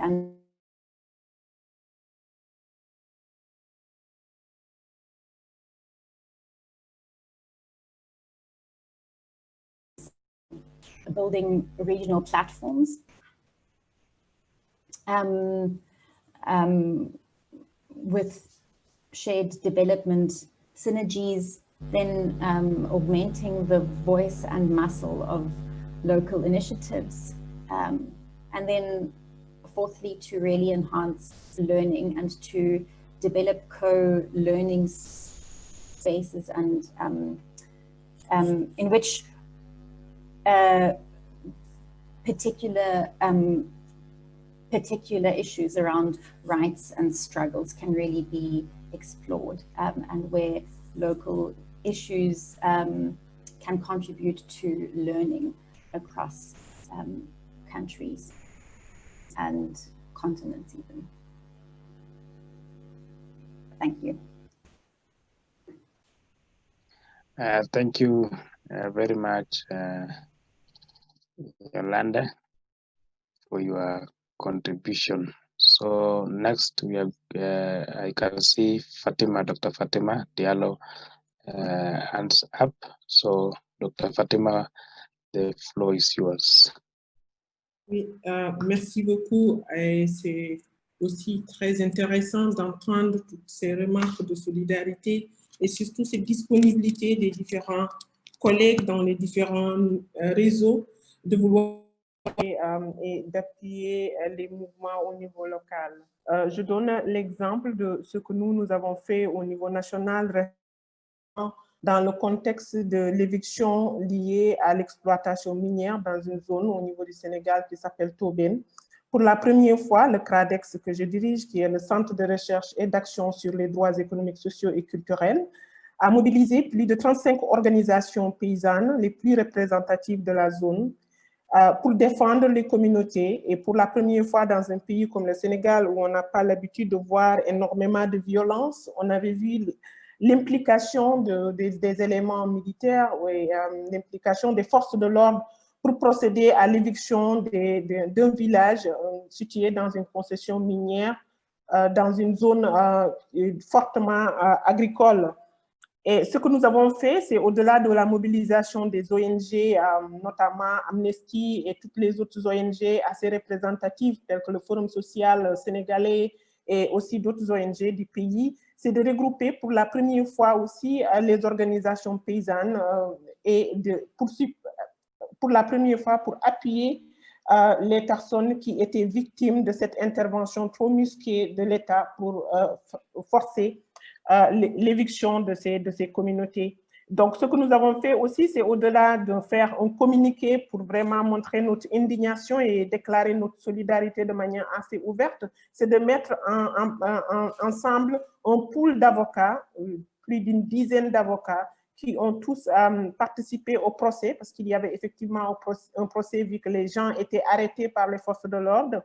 Et ce pool d'avocats, une douzaine aussi, ce qui est très rare aussi dans les tribunaux sénégalais de voir un pool, autant d'avocats sur un cas. Donc, on a mis un pool d'avocats à la disposition des communautés qui ont défendu le cas. Et pour la première fois, en tout cas dans cette zone, on a vu la justice quand même à prendre une décision assez forte en disant tout simplement que ceci n'était pas possible. Donc, pour dire de manière concrète, vraiment, l'importance de la solidarité au niveau local, au niveau national, mais nous aimerons aussi contribuer à la connexion de tous ces groupes au niveau local à d'autres combats au niveau régional, tels que les combats que vous êtes en train de faire. Et on est heureux déjà d'avoir une plateforme comme Progressive International pour le faire, mais on aimerait davantage aussi être connecté à d'autres mouvements au niveau africain qui se battent pour les mêmes combats. La spécificité de CRADEX, c'est que nous essayons de faire comprendre aux communautés que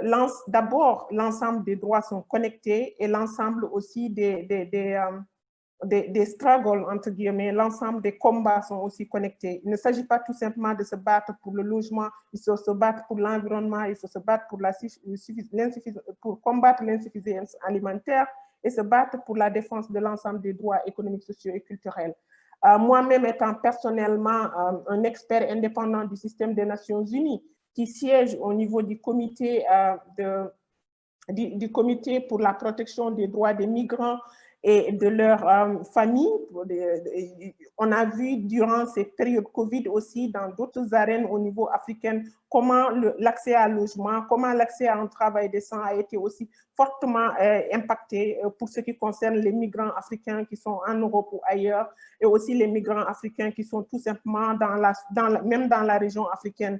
Donc, prendre aussi dans tout ce combat l'importance de la protection de la protection des migrants, mais aussi de la protection des femmes et de la protection des jeunes et être vraiment connecté. Et j'aime bien l'idée d'avoir vraiment une solidarité substantielle. Maintenant, la question, c'est qu'il faut qu'on se connaisse davantage et qu'on sache aussi comment chacune de nos organisations peut profiter des autres organisations pour vraiment devenir concret et dépasser la logique des slogans et des théories. Je vous remercie.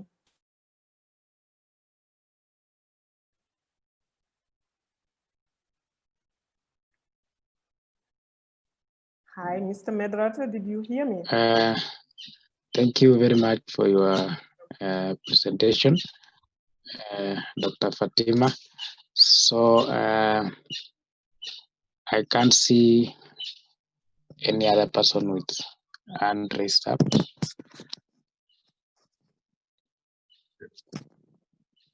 Maybe if Cesare could make a short presentation on the World Zero Eviction Days.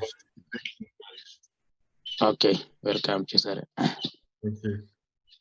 Voilà. Oui, c'est très important, le débat, les dialogues. Il y a des différentes nuances et approches. Mais c'est vraiment enrichissant, ce débat.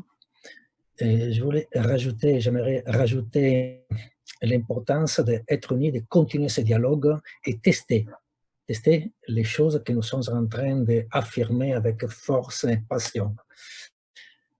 C'est le mois d'octobre, le mois de zéro éviction, zéro expulsion.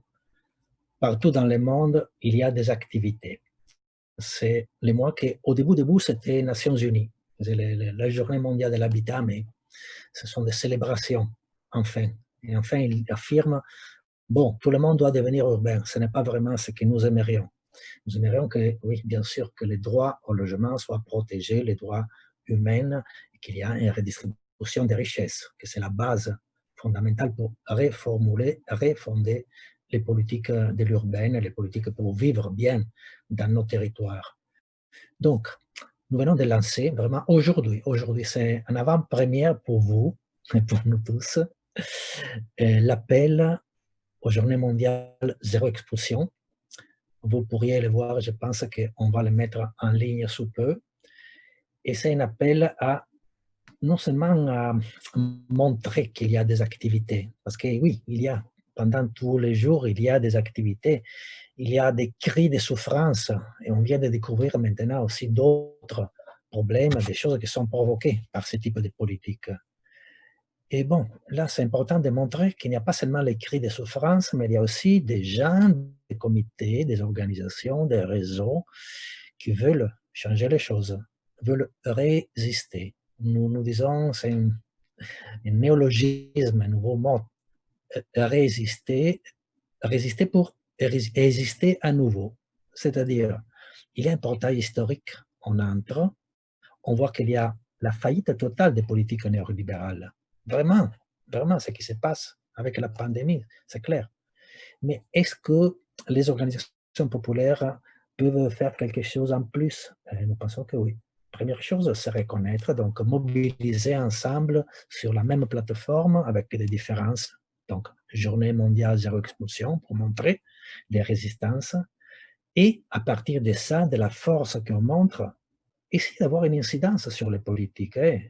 Ce n'est pas seulement une question de témoigner, c'est une question de mettre nos poids, nos forces, nos solidarités, nos cœurs, sœurs, frères, camarades ensemble, chacun avec ses spécificités pour obtenir des résultats.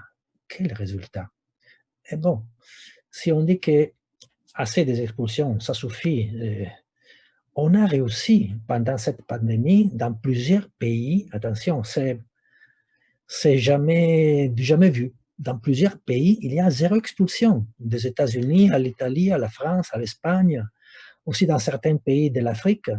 Mais ce n'est pas évident que les choses continuent comme ça, et ce n'est pas évident que partout dans le monde, ça se passe. Mais pour la première fois, zéro expulsion, ça a été pas seulement un slogan, mais une politique pour faire face à l'urgence. Essayons d'aller un peu plus loin. Pour faire vraiment zéro expulsion, qu'est-ce qu'il faut? Il faut changer les paradigmes. Le paradigme, c'est possible de changer, oui, mais pas tout seul, chacun de son coin. Il faut se connecter. Et voilà, en Afrique, il y a cette connexion. En Europe, il y a une connexion semblable. En Asie, il y a une connexion semblable. En Amérique latine, ils sont déjà avant en Amérique latine. Est-ce que nous réussissons ensemble à faire que cette connexion, c'est une masse vraiment forte qui attrait d'autres acteurs? Par exemple, les autorités locales. Les autorités locales sont des acteurs clés, vraiment, parce qu'ils sont sur le front. Parfois, ils sont même expression des mouvements. Parfois, non, il y a des leaders. Pouvons-nous penser de profiter, entre guillemets, des prochaines africités pour arriver et là dialoguer une position, comment dire, autoritaire, avec une certaine autorité, mais avec une force pour dire, OK, on rechange un peu le paradigme. Là, est-ce qu'il y a des propositions de développement, de réhabilitation de certains quartiers populaires, des slums, comme ils l'appellent? Oui, bien, mais il faut le faire suivant. On parle de planification participative et on se remplit la bouche parfois, non? Ce n'est pas évident que la planification participative sans la vraie participation. Vraie participation, ça veut dire accepter les conflits. Au Kenya, Nairobi par exemple, ils sont en train de proposer et faire des expulsions massives avec l'excuse de la voirie. Et c'est où la participation, la planification participative? Il n'y a pas, c'est du blabla. Alors que là, on pourrait trouver des solutions, mais il faut discuter et accepter les conflits, les résistances. Et comme partout dans le monde où a été reconnue l'importance aussi du conflit, on a obtenu des résultats. On a obtenu des résultats. Et là, c'est... Attention, excusez-moi. Et les résultats, on peut les voir concrètement quand ensemble, masse, alliance, autorité locale. Il y a des autres alliés, les travailleurs, les syndicats, il y a la Public Service International, l'international des services publics. Il s'agit de 20 millions de travailleurs du secteur public. Ils sont très engagés, intéressés à lutter ensemble sur ça. L'eau, les services du logement, l'urbaine, les services publics. On peut lutter ensemble, pas considérer les travailleurs comme, parfois ils sont considérés comme des privilégiés parce qu'ils ont un boulot stable, c'est-à-dire sont des travailleurs publics, donc quelque sorte, ils ont les salaires assurés à la fin du mois. Mais il y a aussi des camarades, il y a aussi des copains, ils sont aussi intéressés. On essaie de faire une alliance avec eux. Nous pensons que oui, c'est possible. Et en Afrique, d'autant plus. Autre allié, la question de la dette privée, la dette souveraine. Combien d'argent les pays pauvres doivent payer aux pays riches? Trop, trop, c'est impayable. On essaye de penser comment développer des politiques fondées sur les droits humains et la redistribution des richesses mettant en débat la dette. Nous pensons que oui. Nous avons un exemple. Je vous parle encore du Kenya parce qu'on a suivi assez bien. Ça fait quelques années, nous avons fait une campagne ensemble aux camarades, aux habitants des quartiers pauvres de Nairobi contre les expulsions. Il y avait 300 000 personnes menacées à ce moment pour faire de la voirie, mettre en sécurité, apparemment des bons, on va dire, un souci important. Mais en réalité, c'était pour virer et faire de la spéculation. On a réussi à ce moment à bloquer, à congeler les expulsions, mais les gens ne peuvent pas continuer à vivre, excusez-moi, dans des lames comme ça. Il faut améliorer.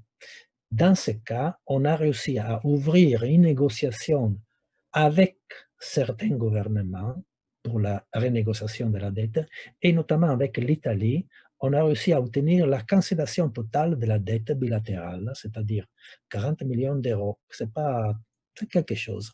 Et une partie importante de ces 40 millions d'euros de la dette, entre guillemets, du Kenya avec l'Italie, a été effacée en échange des politiques pour améliorer l'islam de Korogoccio.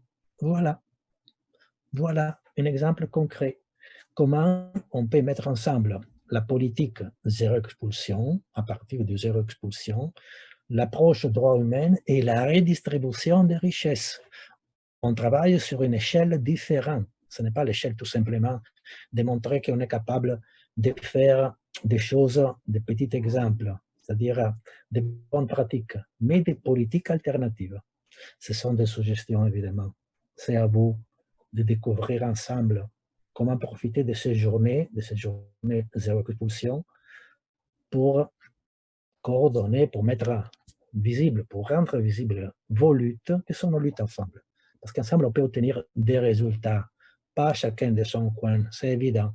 Donc là, Mike, Kipchumba vont mettre en ligne l'appel pour les journées, et je vous en prie, c'est pour vous, c'est pour nous, c'est ensemble qu'on peut obtenir, pas tout simplement les pauvres. Ce sont toutes les classes populaires qui ont le droit de revendiquer et d'obtenir des résultats. Maintenant, c'est le portail ouvert. Il ne faut pas attendre. C'est maintenant à saisir l'occasion, ensemble et en solidarité.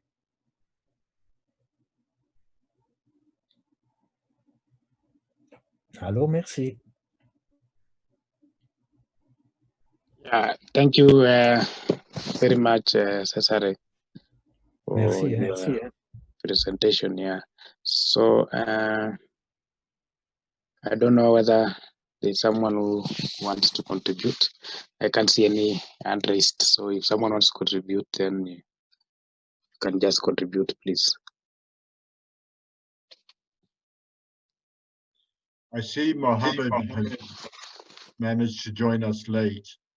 Mohammed Zana, he was going to do a report on the north, so perhaps we can give him the floor now. Yes, okay. So Mohammed, you are on mute, yeah.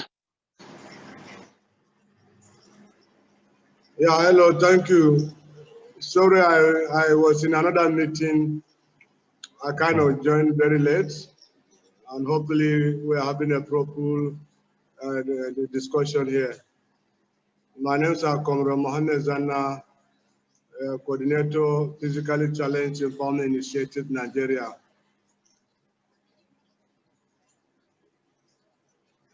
Welcome.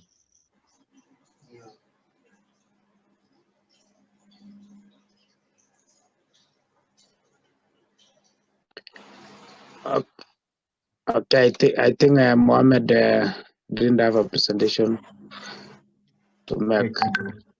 Okay. Yeah. So, is there any other person who would like to make a presentation?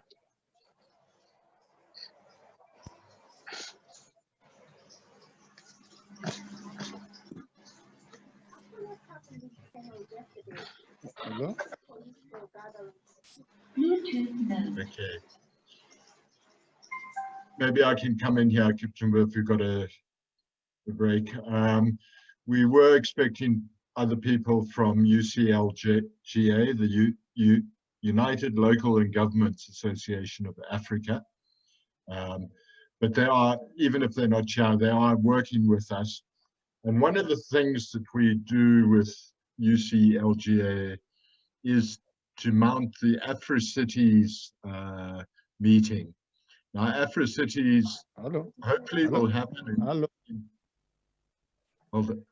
in 21 next year in Kisumu in Kenya. So one of the things that we want to do is mobilize civil society for a strong presence at the Afro-Cities meeting. This is an important dialogue where we get to interact with mayors and local government officials from across Africa. And it's a very good place to put our views across to the authorities. So I would encourage everyone to look at Afro-Cities, to see what interventions they can do, and to participate in that either online or physically if it does happen in Kisumu next year. So put that on your diaries as a focal point. Afro-Cities, Kisumu, I think it's in February or March, I'm not sure exactly, but I'll keep everybody informed about that. Yeah, thank you, Mike. I think Hilary, I've got his hand up. So Hilary, you can make your presentation.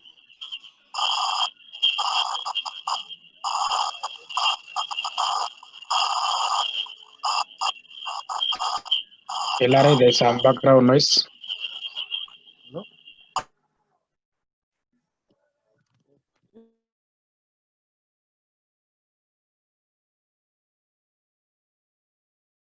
Hilary, you are on mute. And there are some background noise. Not sure where Hillary is. Yes.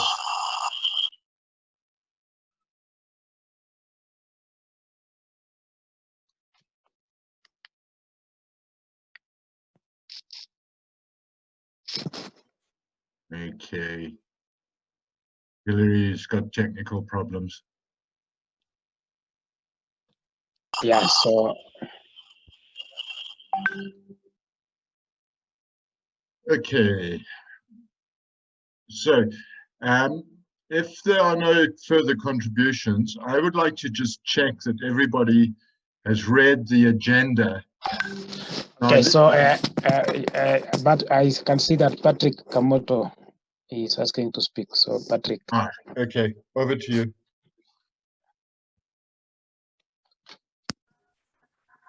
Hi, greetings everyone.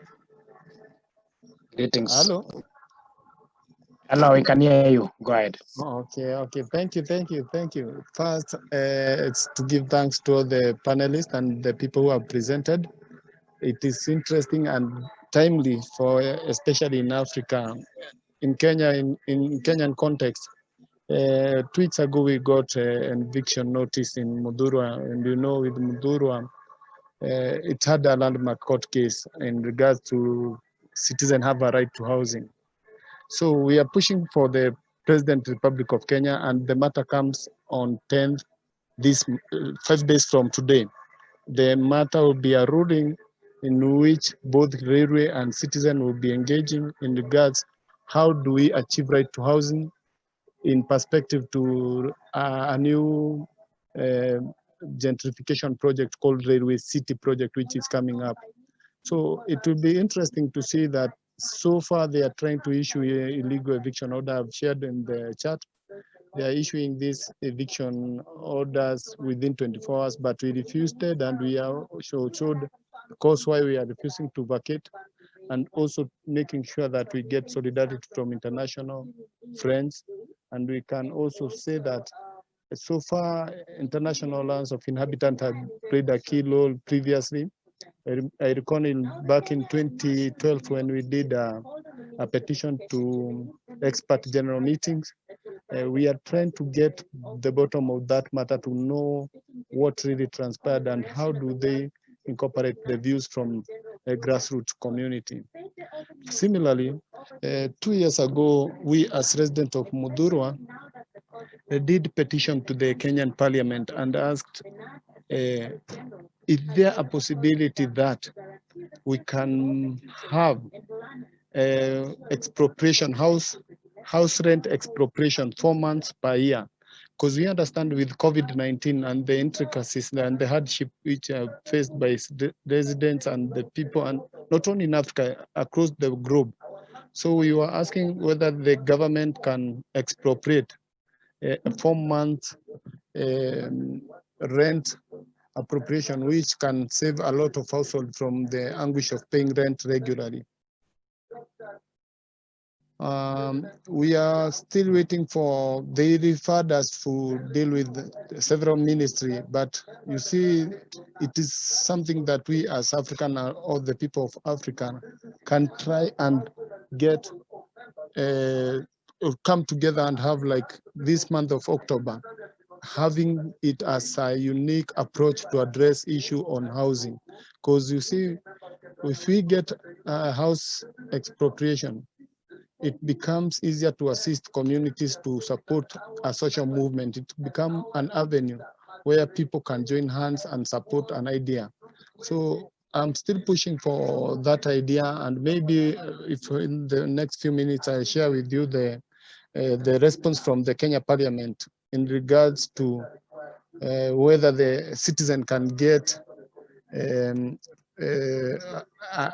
direct way to get a house rent waiver, whether commercial or in private entities. Thank you. Thank you, Patrick. Yeah, I don't know whether there's someone else who needs to contribute, or Davis, you can go ahead. You were speaking before I cut you out. We have user somebody under the name user 528242, and then we will have Mohammed. So user 528242, you can go first. Hello, thank you so much. I'm Lawrence Apio, working for Grassroots Trust. We are based in Kisumu, the third largest city in the Republic of Kenya.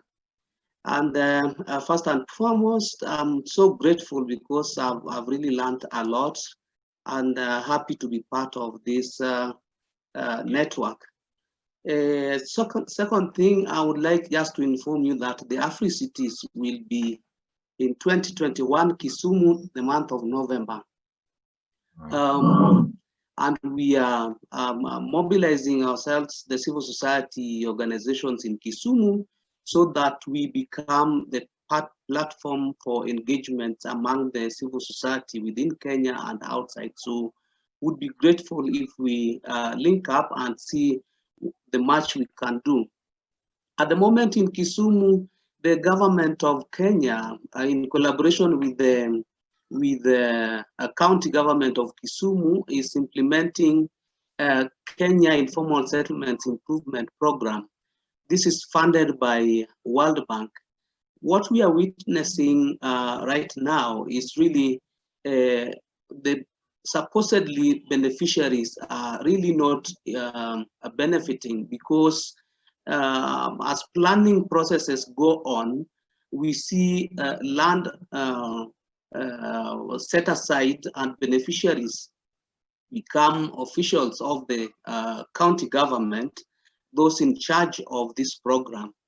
And a majority of people are being displaced. We witnessed this when the largest market in Eastern Africa, called Kibuye Market, faced a serious eviction, and at the moment the case is going on in court.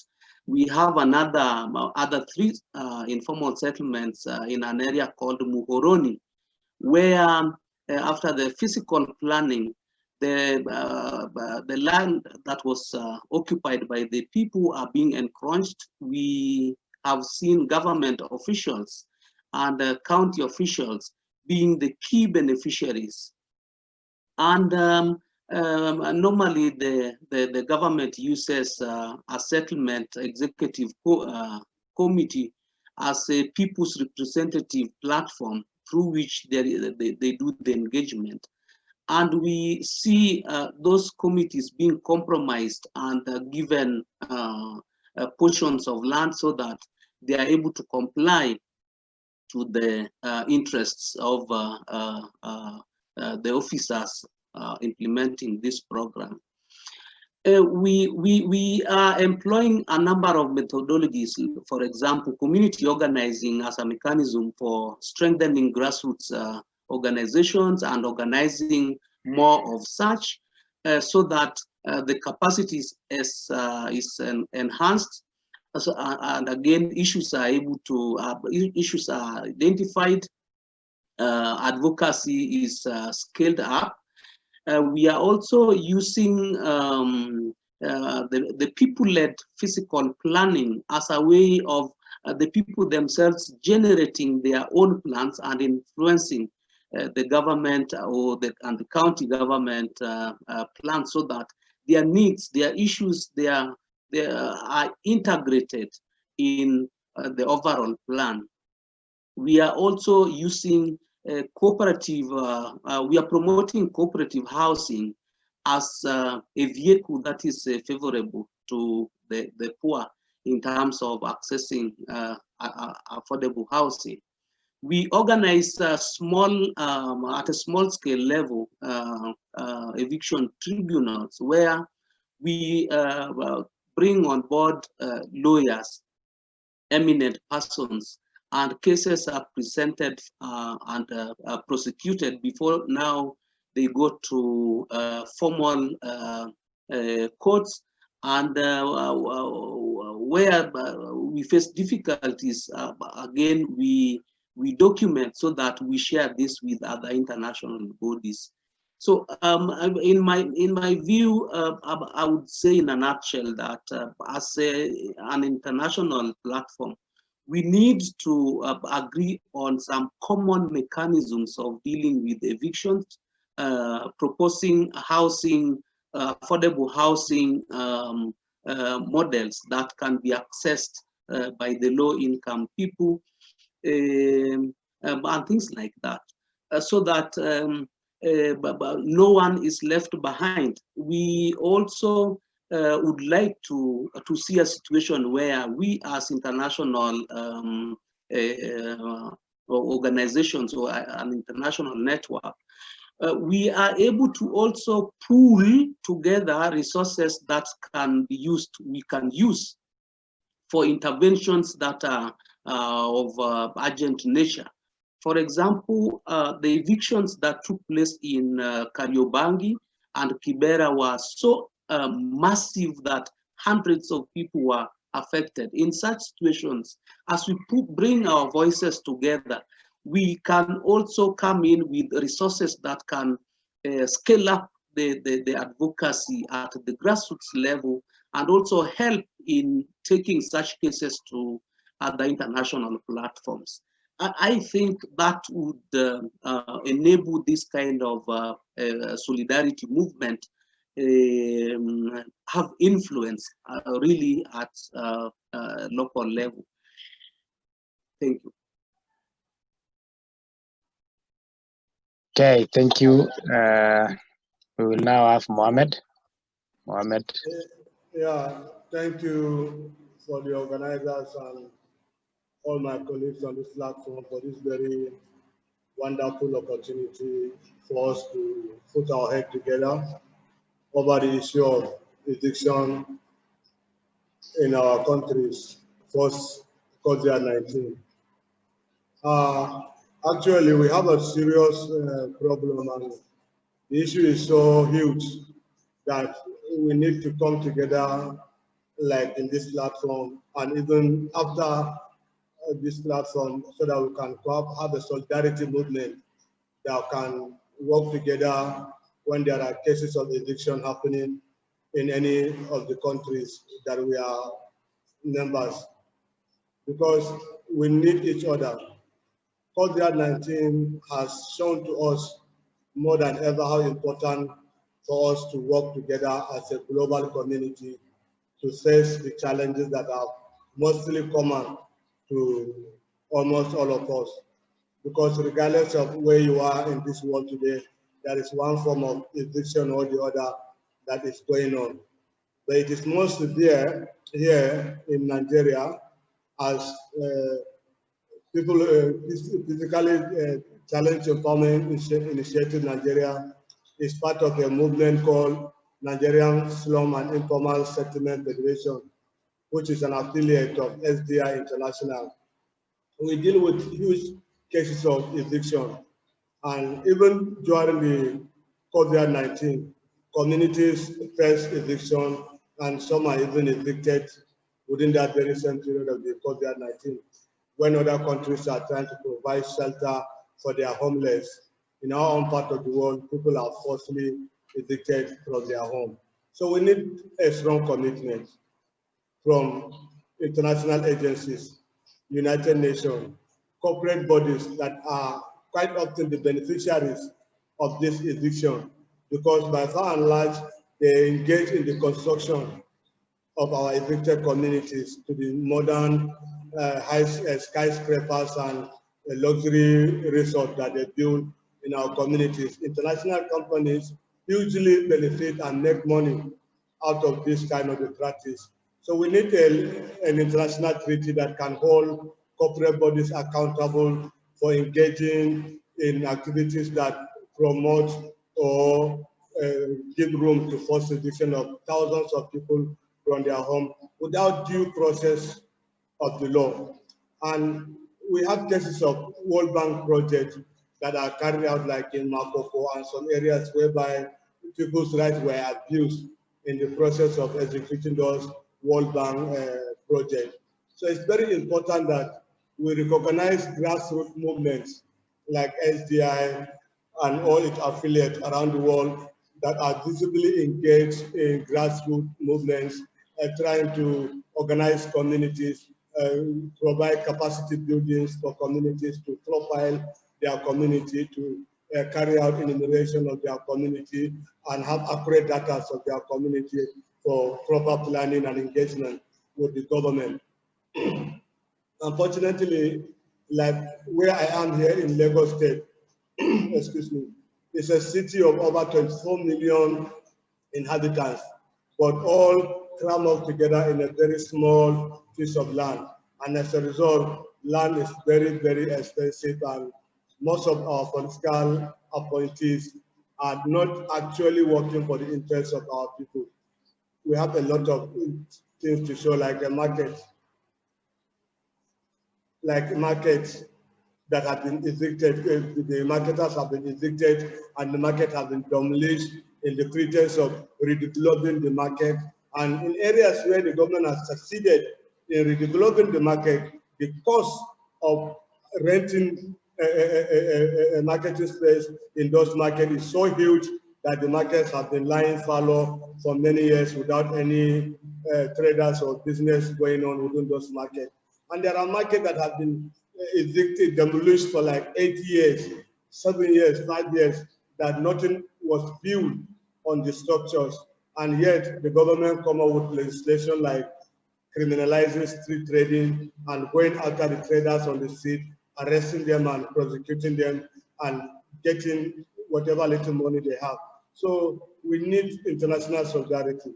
We need to have an international treaty that says forced eviction is a crime against humanity, and any politician or any governor or any president that actively engage or support or carry out forced eviction should be liable to be charged before an international court, because it's only in a war that you see the level of eviction of people from their communities that take place in sub-Saharan Africa and other parts of the world. Like just earlier December to January, a total of 24 communities were forcibly evicted by the Nigerian Navy under some pretense of security that did not actually guarantee the security of the people, but of their corruption.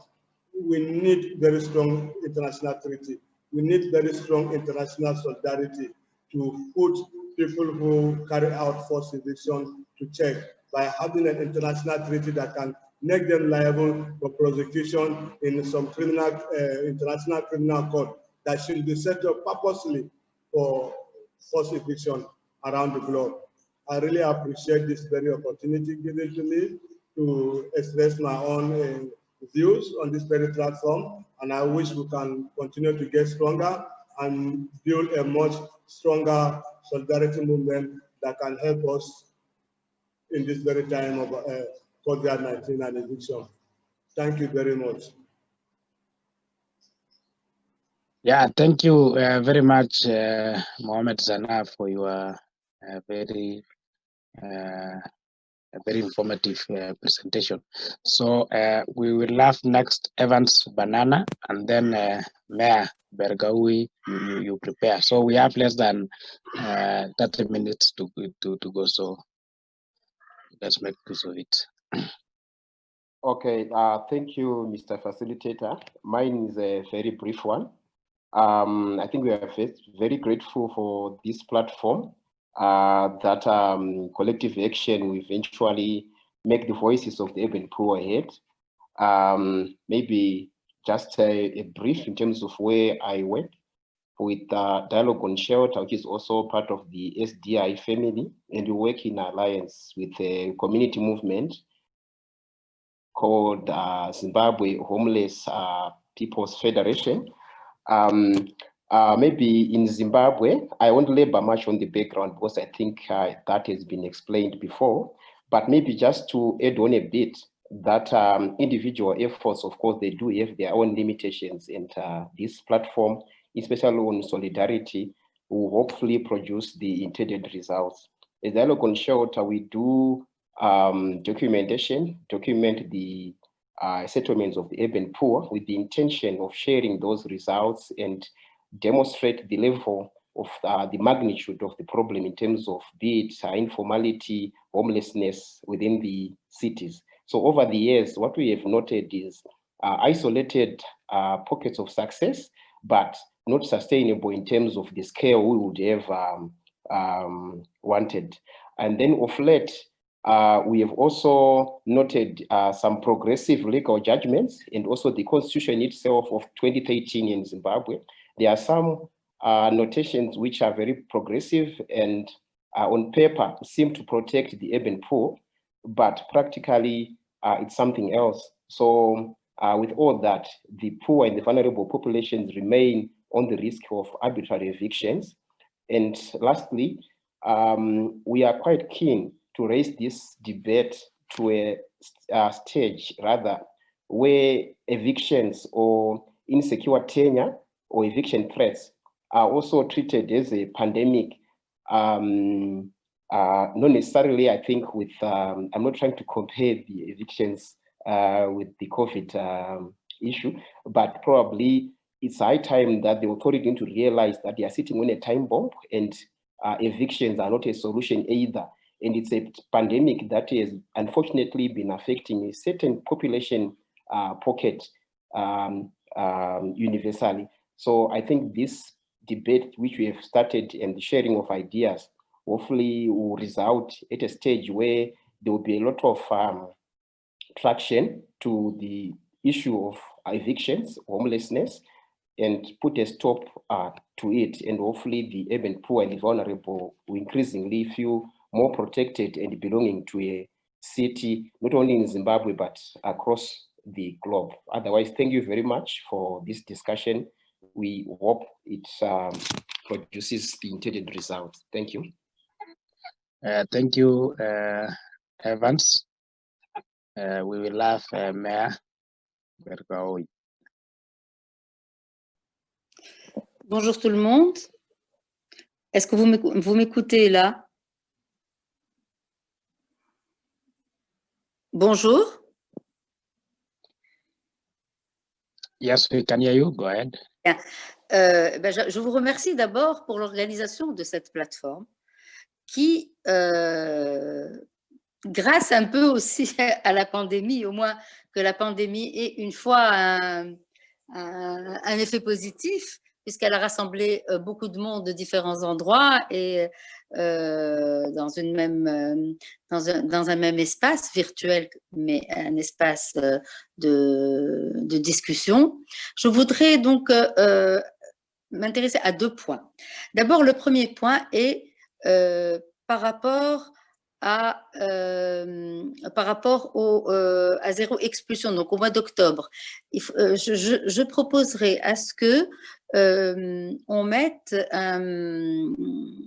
en commun les actions à faire et les actions qui ont été faites. Ça donnera beaucoup plus de visibilité et d'idées aussi aux autres personnes. Je ne me suis pas présentée, donc moi je suis Mehe Barguewi, je suis membre de l'AIH. Je suis aussi dans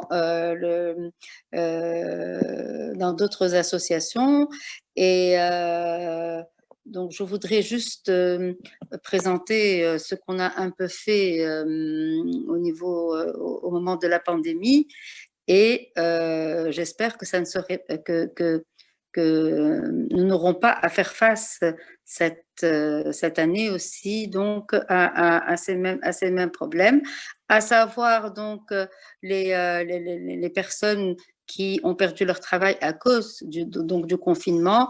Et vous savez que nous, en Tunisie, nous avons de plus en plus de migrants qui viennent chez nous, donc des migrants principalement de l'Afrique subsaharienne.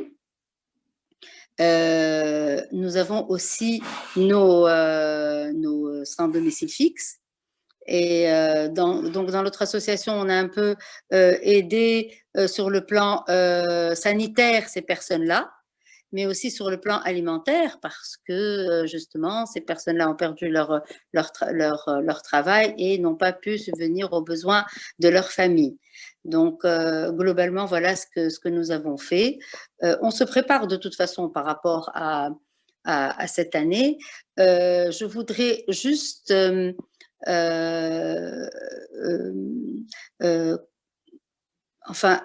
corroborer ce qui a été dit. Et donc, les collectivités locales, il faudrait intervenir au niveau des collectivités locales parce que c'est le point le plus périphérique et le plus proche donc de ces personnes justement. Et donc, on est tenu, nous, à collaborer avec ces personnes-là et trouver des solutions donc localement. Voilà, et je vous remercie.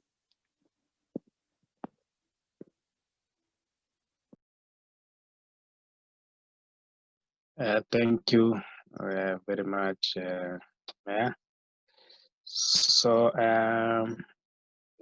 I can't see anyone with hand raised up, so I don't know whether there's someone who may want to present.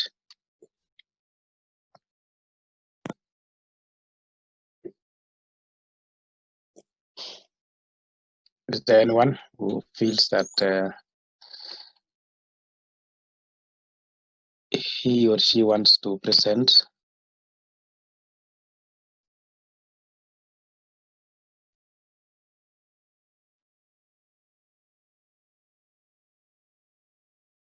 So I think there's no one who may want to present. So Davis, maybe Davis, are you there? Mike?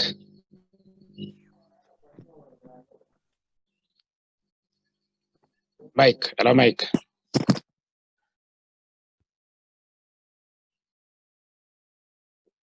Hello, Mike.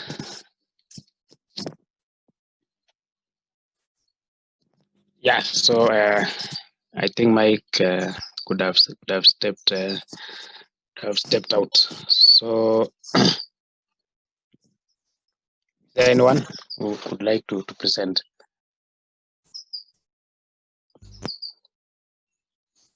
Cesare, are you there?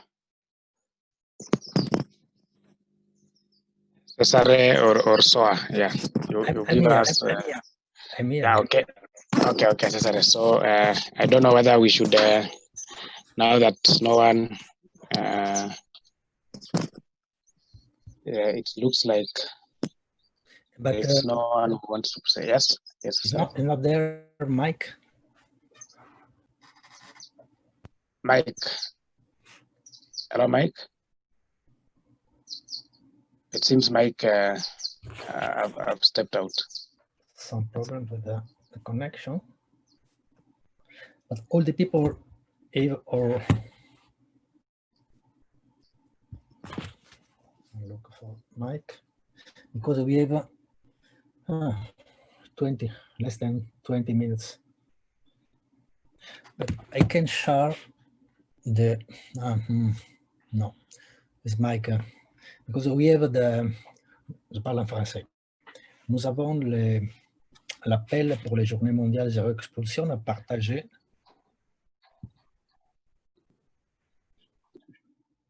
Et donc, c'est Mike qui a tous les liens.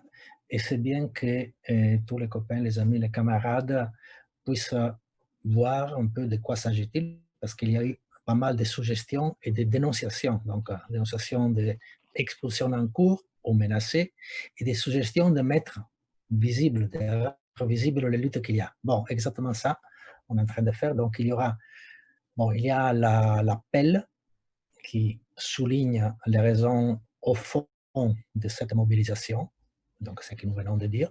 Il y a aussi une map monde interactive. C'est très facile d'inscrire vos activités. Ça s'affiche une fois que tu t'es enregistré, tu mets ton nom, etc. Évidemment, les noms et les mails ne seront pas diffusés, seulement le nom de l'organisation, pour une question de privacité, évidemment. Mais l'activité que vous proposez sera bien affichée. C'est très facile, il faut mettre un peu de données, et voilà. Et donc, c'est la première chose à montrer. De cette façon, on espère d'avoir un peu plus de force. Je pense qu'on aura plus de force pour faire face à la crise qui a été dévoilée par la pandémie. Pour ce qui concerne la question des alliances, plusieurs intervenants ont souligné l'importance du rapport avec les autorités locales. Donc, pour que vous sachiez, en tant qu'Alliance internationale des habitants, nous avons participé à toutes les éditions de Africité, ces grandes assemblée. Donc, je pense qu'on a déjà parlé de ça. La prochaine sera au mois de novembre, à Kampala, si je ne me trompe pas. Et déjà, on a pris des contacts avec le secrétariat de la CGLU, que c'est un peu la fédération des autorités locales. Là, c'est important à souligner. Mais faites attention à une chose. Il est vrai qu'ils sont sur le front, mais ils jouent un rôle différent. C'est-à-dire, c'est à eux de trouver des solutions et les mettre en œuvre. Donc, ce n'est pas évident qu'ils seront toujours solidaires. Pour dire à mot franc. Mais c'est important il est vraiment important de souligner les dialogues. Il y aura des positions différentes, il peut y avoir des conflits, mais les conflits ne doivent jamais être conçus comme ils sont des ennemis, nous sommes des ennemis. Non, on ne va pas s'entretuer. On va dialoguer, on va lutter, on va résister, et on va essayer de convaincre. Donc, l'importance du dialogue pour construire des alliances. Pas des alliances, parce que parfois, non, attends, là aussi, j'aimerais être franc. Parfois, il y a eu une certaine conception de l'alliance d'avoir des amis au sein des autorités locales. Oui, c'est bien d'avoir des connaissances, mais ce sont des amis entre guillemets, c'est-à-dire ils ont un rôle différent. Et ce n'est pas un billet d'avion pour aller participer à une conférence qui transforme une personne qui joue un rôle, une autorité, qui a son rôle à jouer, dans une amie. Oui, il peut être un ami sur le niveau personnel, bien sûr, mais vous m'avez compris, vous m'avez compris, je pense. Donc, c'est important de garder l'indépendance des organisations populaires. Parce que c'est notre force. Au moment où on se contente d'être tout simplement reconnu pour parler, mais pas pour avoir une incidence, notre rôle est terminé. On est mis dans un coin. D'accord? Donc, j'aime être franc parce que nous tous, nous sommes confrontés au rapport, aux relations avec d'autres sujets. Donc, les autorités locales, il y a les autorités locales progressistes qui sont plus sensibles. Donc, voilà, mettre un peu à l'épreuve. Il y a des autorités locales qui ne sont pas du tout progressistes. Et donc là, probablement, le conflit est plus aigu. Il y a des gouvernements et des gouvernements qui ont l'air logiques. Je vous ai fait l'exemple du Kenya. Est-ce que vous pensez qu'au moment où, quand on a proposé d'effacer la dette bilatérale du Kenya avec l'Italie, le gouvernement était content? Pas du tout. Pas du tout. Il a dit, nous sommes fiers de payer la dette, parce que comme ça, on est accountable. Non, c'est mot, accountable. Non, on ne doit pas être accountable envers les créditeurs internationaux. Il faut être accountable vers la population. Il y a une dette sociale. Donc, on a dû faire du lobbying, on a dû lotter pour convaincre même un gouvernement qui voulait payer la dette à renégocier la dette. Donc, c'est une suggestion, c'est-à-dire de l'approche droit humain, ensemble à l'approche pour la redistribution des revenus, des ressources. On ne peut pas aller dans deux niveaux différents. Prochaine étape de cette convergence, je pourrais seulement vous dire qu'est-ce que nous pensons de faire, que nous avons planifié en tant qu'AIH.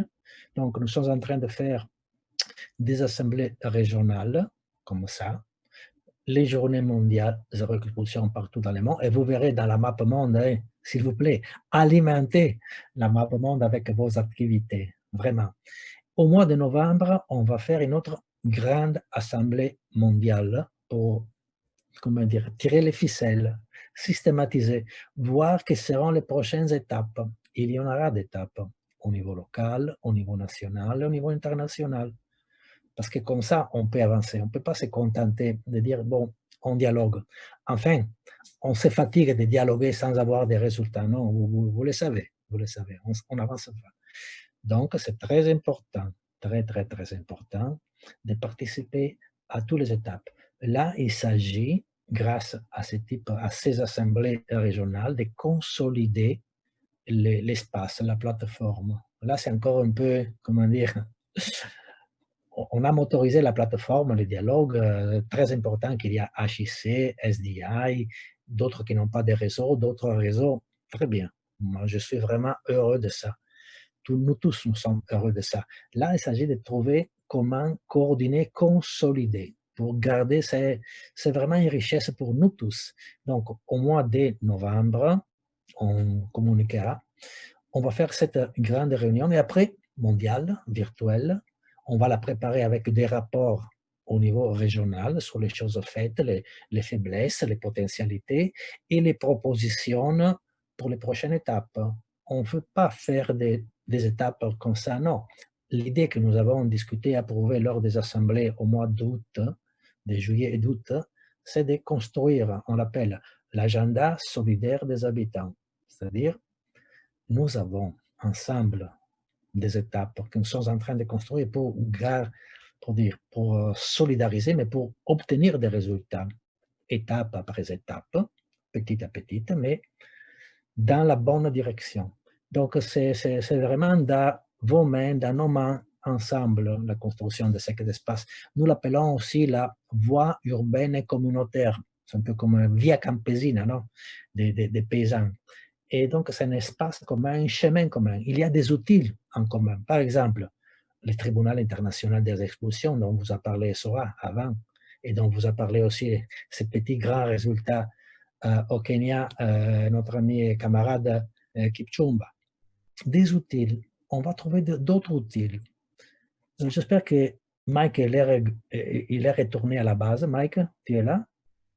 Parce que c'est à vous là de tirer un peu les choses, c'est-à-dire systématiser, faire les, entre guillemets, les conclusions pour relancer un peu au niveau régional, pour alimenter aussi la lutte au niveau global.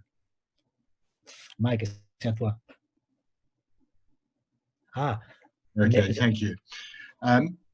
You know, to wrap up, it's important that we identify some actions, goals, and activities that we will all get engaged in. We do have our own activities that we are doing in the next month, but I would like to see something concrete come out of this meeting that turns it into a process, that we get a vote of support or some commitment from those that are here to support the efforts of the organizing group, which is a very open platform. Anybody can join it and contribute. So it's a very democratic space to continue this debate in a more focused way about what we do next. So if anybody wants to join the preparatory group, I will post a link where you can fill in a form and join us. And then we can explore concrete ways of moving forward. I think one suggestion to consider in the coming weeks would be regional assemblies throughout Africa. While we want to promote internationalism, this must be grounded in the bedrock of participation at grassroots level. As our colleagues have said, that is what gives this struggle legitimacy. We will guard against the voices of the grassroots being taken away from them and being used to promote other organizations. This is not the way that we work. As you can see here, although we, as the Alliance, are organizing it, we definitely take a background role and allow people to speak for themselves. And this must continue. So if I could ask for a show of hands, if you look at the bottom of your screen, you'll see a reactions button. On there, there's a thumbs up. Perhaps everybody can just give me a thumbs up to continue with the work with the preparatory group. And I can just see if it's a popular opinion.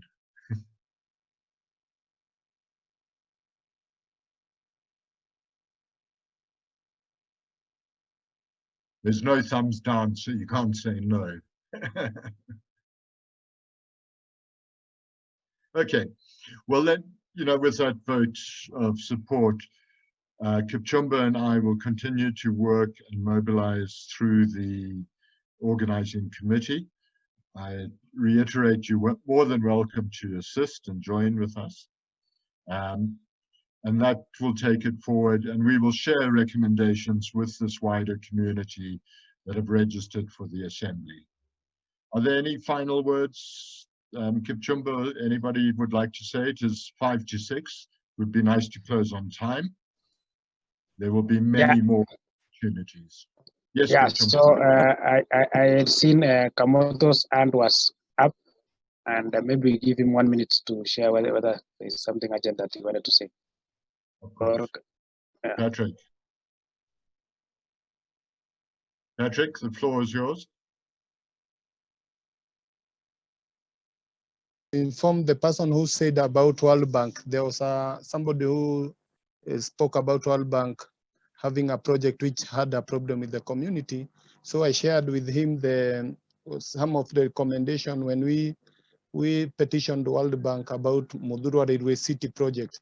So it will be good he connects and read what was the outcome and how we petitioned the World Bank. So he can use our format and also look at what we raised with the World Bank. Thank you. Thank you very much, Patrick. Yeah, so before is there anyone who has something that he or she feels that it's important he shares before we close?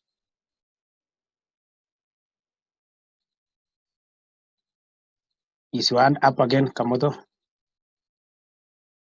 No, I haven't taken it down yet. Okay, thank you. Yeah, so if there's none, then I just want to reinforce what Mike have said about having more grassroots meetings and mobilizations. For example, I realized that from Kenya we have so many comrades who are participating in this platform, but we haven't yet maybe have that solidarity on the ground at first to share at least and know what each others are struggling with and how we can have that solidarity at the grassroots level so that we can be able to, of course, we have been interacting in other forums, but not much in that sense that we feel we are together. So maybe we need to have a platform that can bring us together and share these experiences, because I realize that most of the things that they are struggling with are more at the same with what we are struggling with, and since we are fighting against the same powers, that is the government of Kenya, then it is good that when we join this process, and when, for example, people are having a problem, maybe in Muturwa, we can have a press releases, we can have picketing and so on in solidarity with them whenever they want to present something like that. The same way we were having an event in Nairobi, some civil organizations were able to join us. That way we'll be able to amplify our voices and stand strong.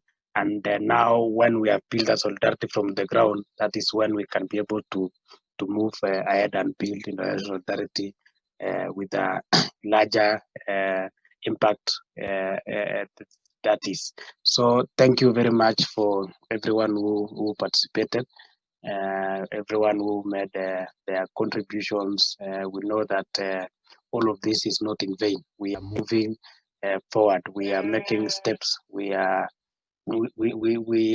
dealing with the social ills that are meted against Ovelo inhabitants and us. And truly, with time, we'll be able to defeat all this, and everyone will be able to sleep under a roof knowing that he or she is secured, and where he or she is safe, and the children are not worried, and so on. So thank you very much.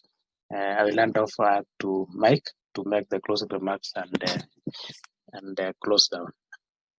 Great, thanks, Kipchumba, and thank you for agreeing to moderate this meeting. I think it's been useful. I think there's been a lot of contacts made between people here, as well as contributions. So let's continue with that. Two things. One is, can we all turn on our videos so I can take a group photo?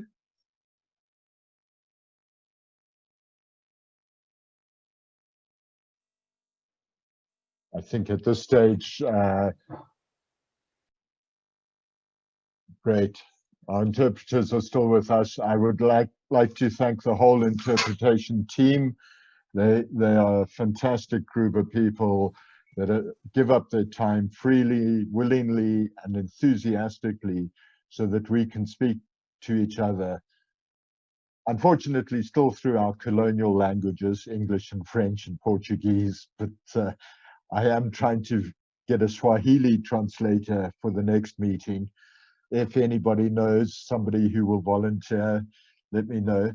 But thank you to the interpreters, a fantastic job. I hope everybody managed to follow the discussions clearly. We're getting better and better. Okay, Hillary, are you here? I can't see. Yeah. Everybody, Olawafemi, Jean. Okay, that's all I have to do. I will take a print screen now. Smile. Thank you. All together is possible then. Okay, with that, if anybody wants to continue chatting, I can leave the room open for another half an hour and people can get to know each other a bit better, or they will.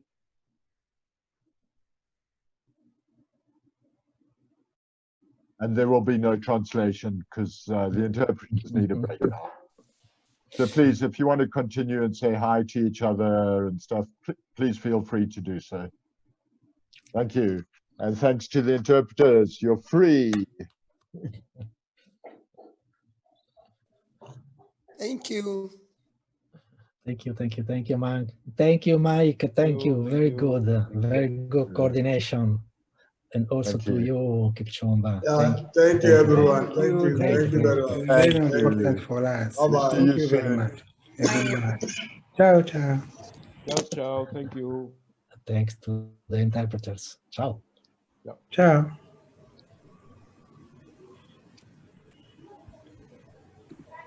So a good meeting. Thanks, Kipchumba. That was great. I think it went well. I'm disappointed that my colleagues didn't turn up to do the timekeeping and the other activities. But luckily the meeting went well and people did observe time more or less. Yes. Except me. Except me. Except you. Always you, Cesare. These Italians, they can speak. Sorry. yeah, they talk. Blah, blah. So do you share the links to the World Eviction Days? Yes. Mike. Yeah. Okay. Okay. Perfect. Yeah. Yeah. So Mike, Cesare, and the others, I have another meeting starting now. So it was great to have you. Thank you. Bye. Thank you. Go well. Ciao, Kipchumba. Ciao, ciao. Well, Mike, let's on. Okay. Yeah, on we'll chat. Better. Okay. Okay. Thanks, everybody, and see you soon. See you. Ciao, ciao. Ciao, ciao. Here's Prem. Ciao. Yeah, thank you, everyone, for the time and the discussions. We've got to learn a lot, and we hope to continue working together and share some ideas. I like the issue of taking government and try to bring all people from different regions to fight for land rights, property rights. Yeah, thank you. Good day. Thanks very much.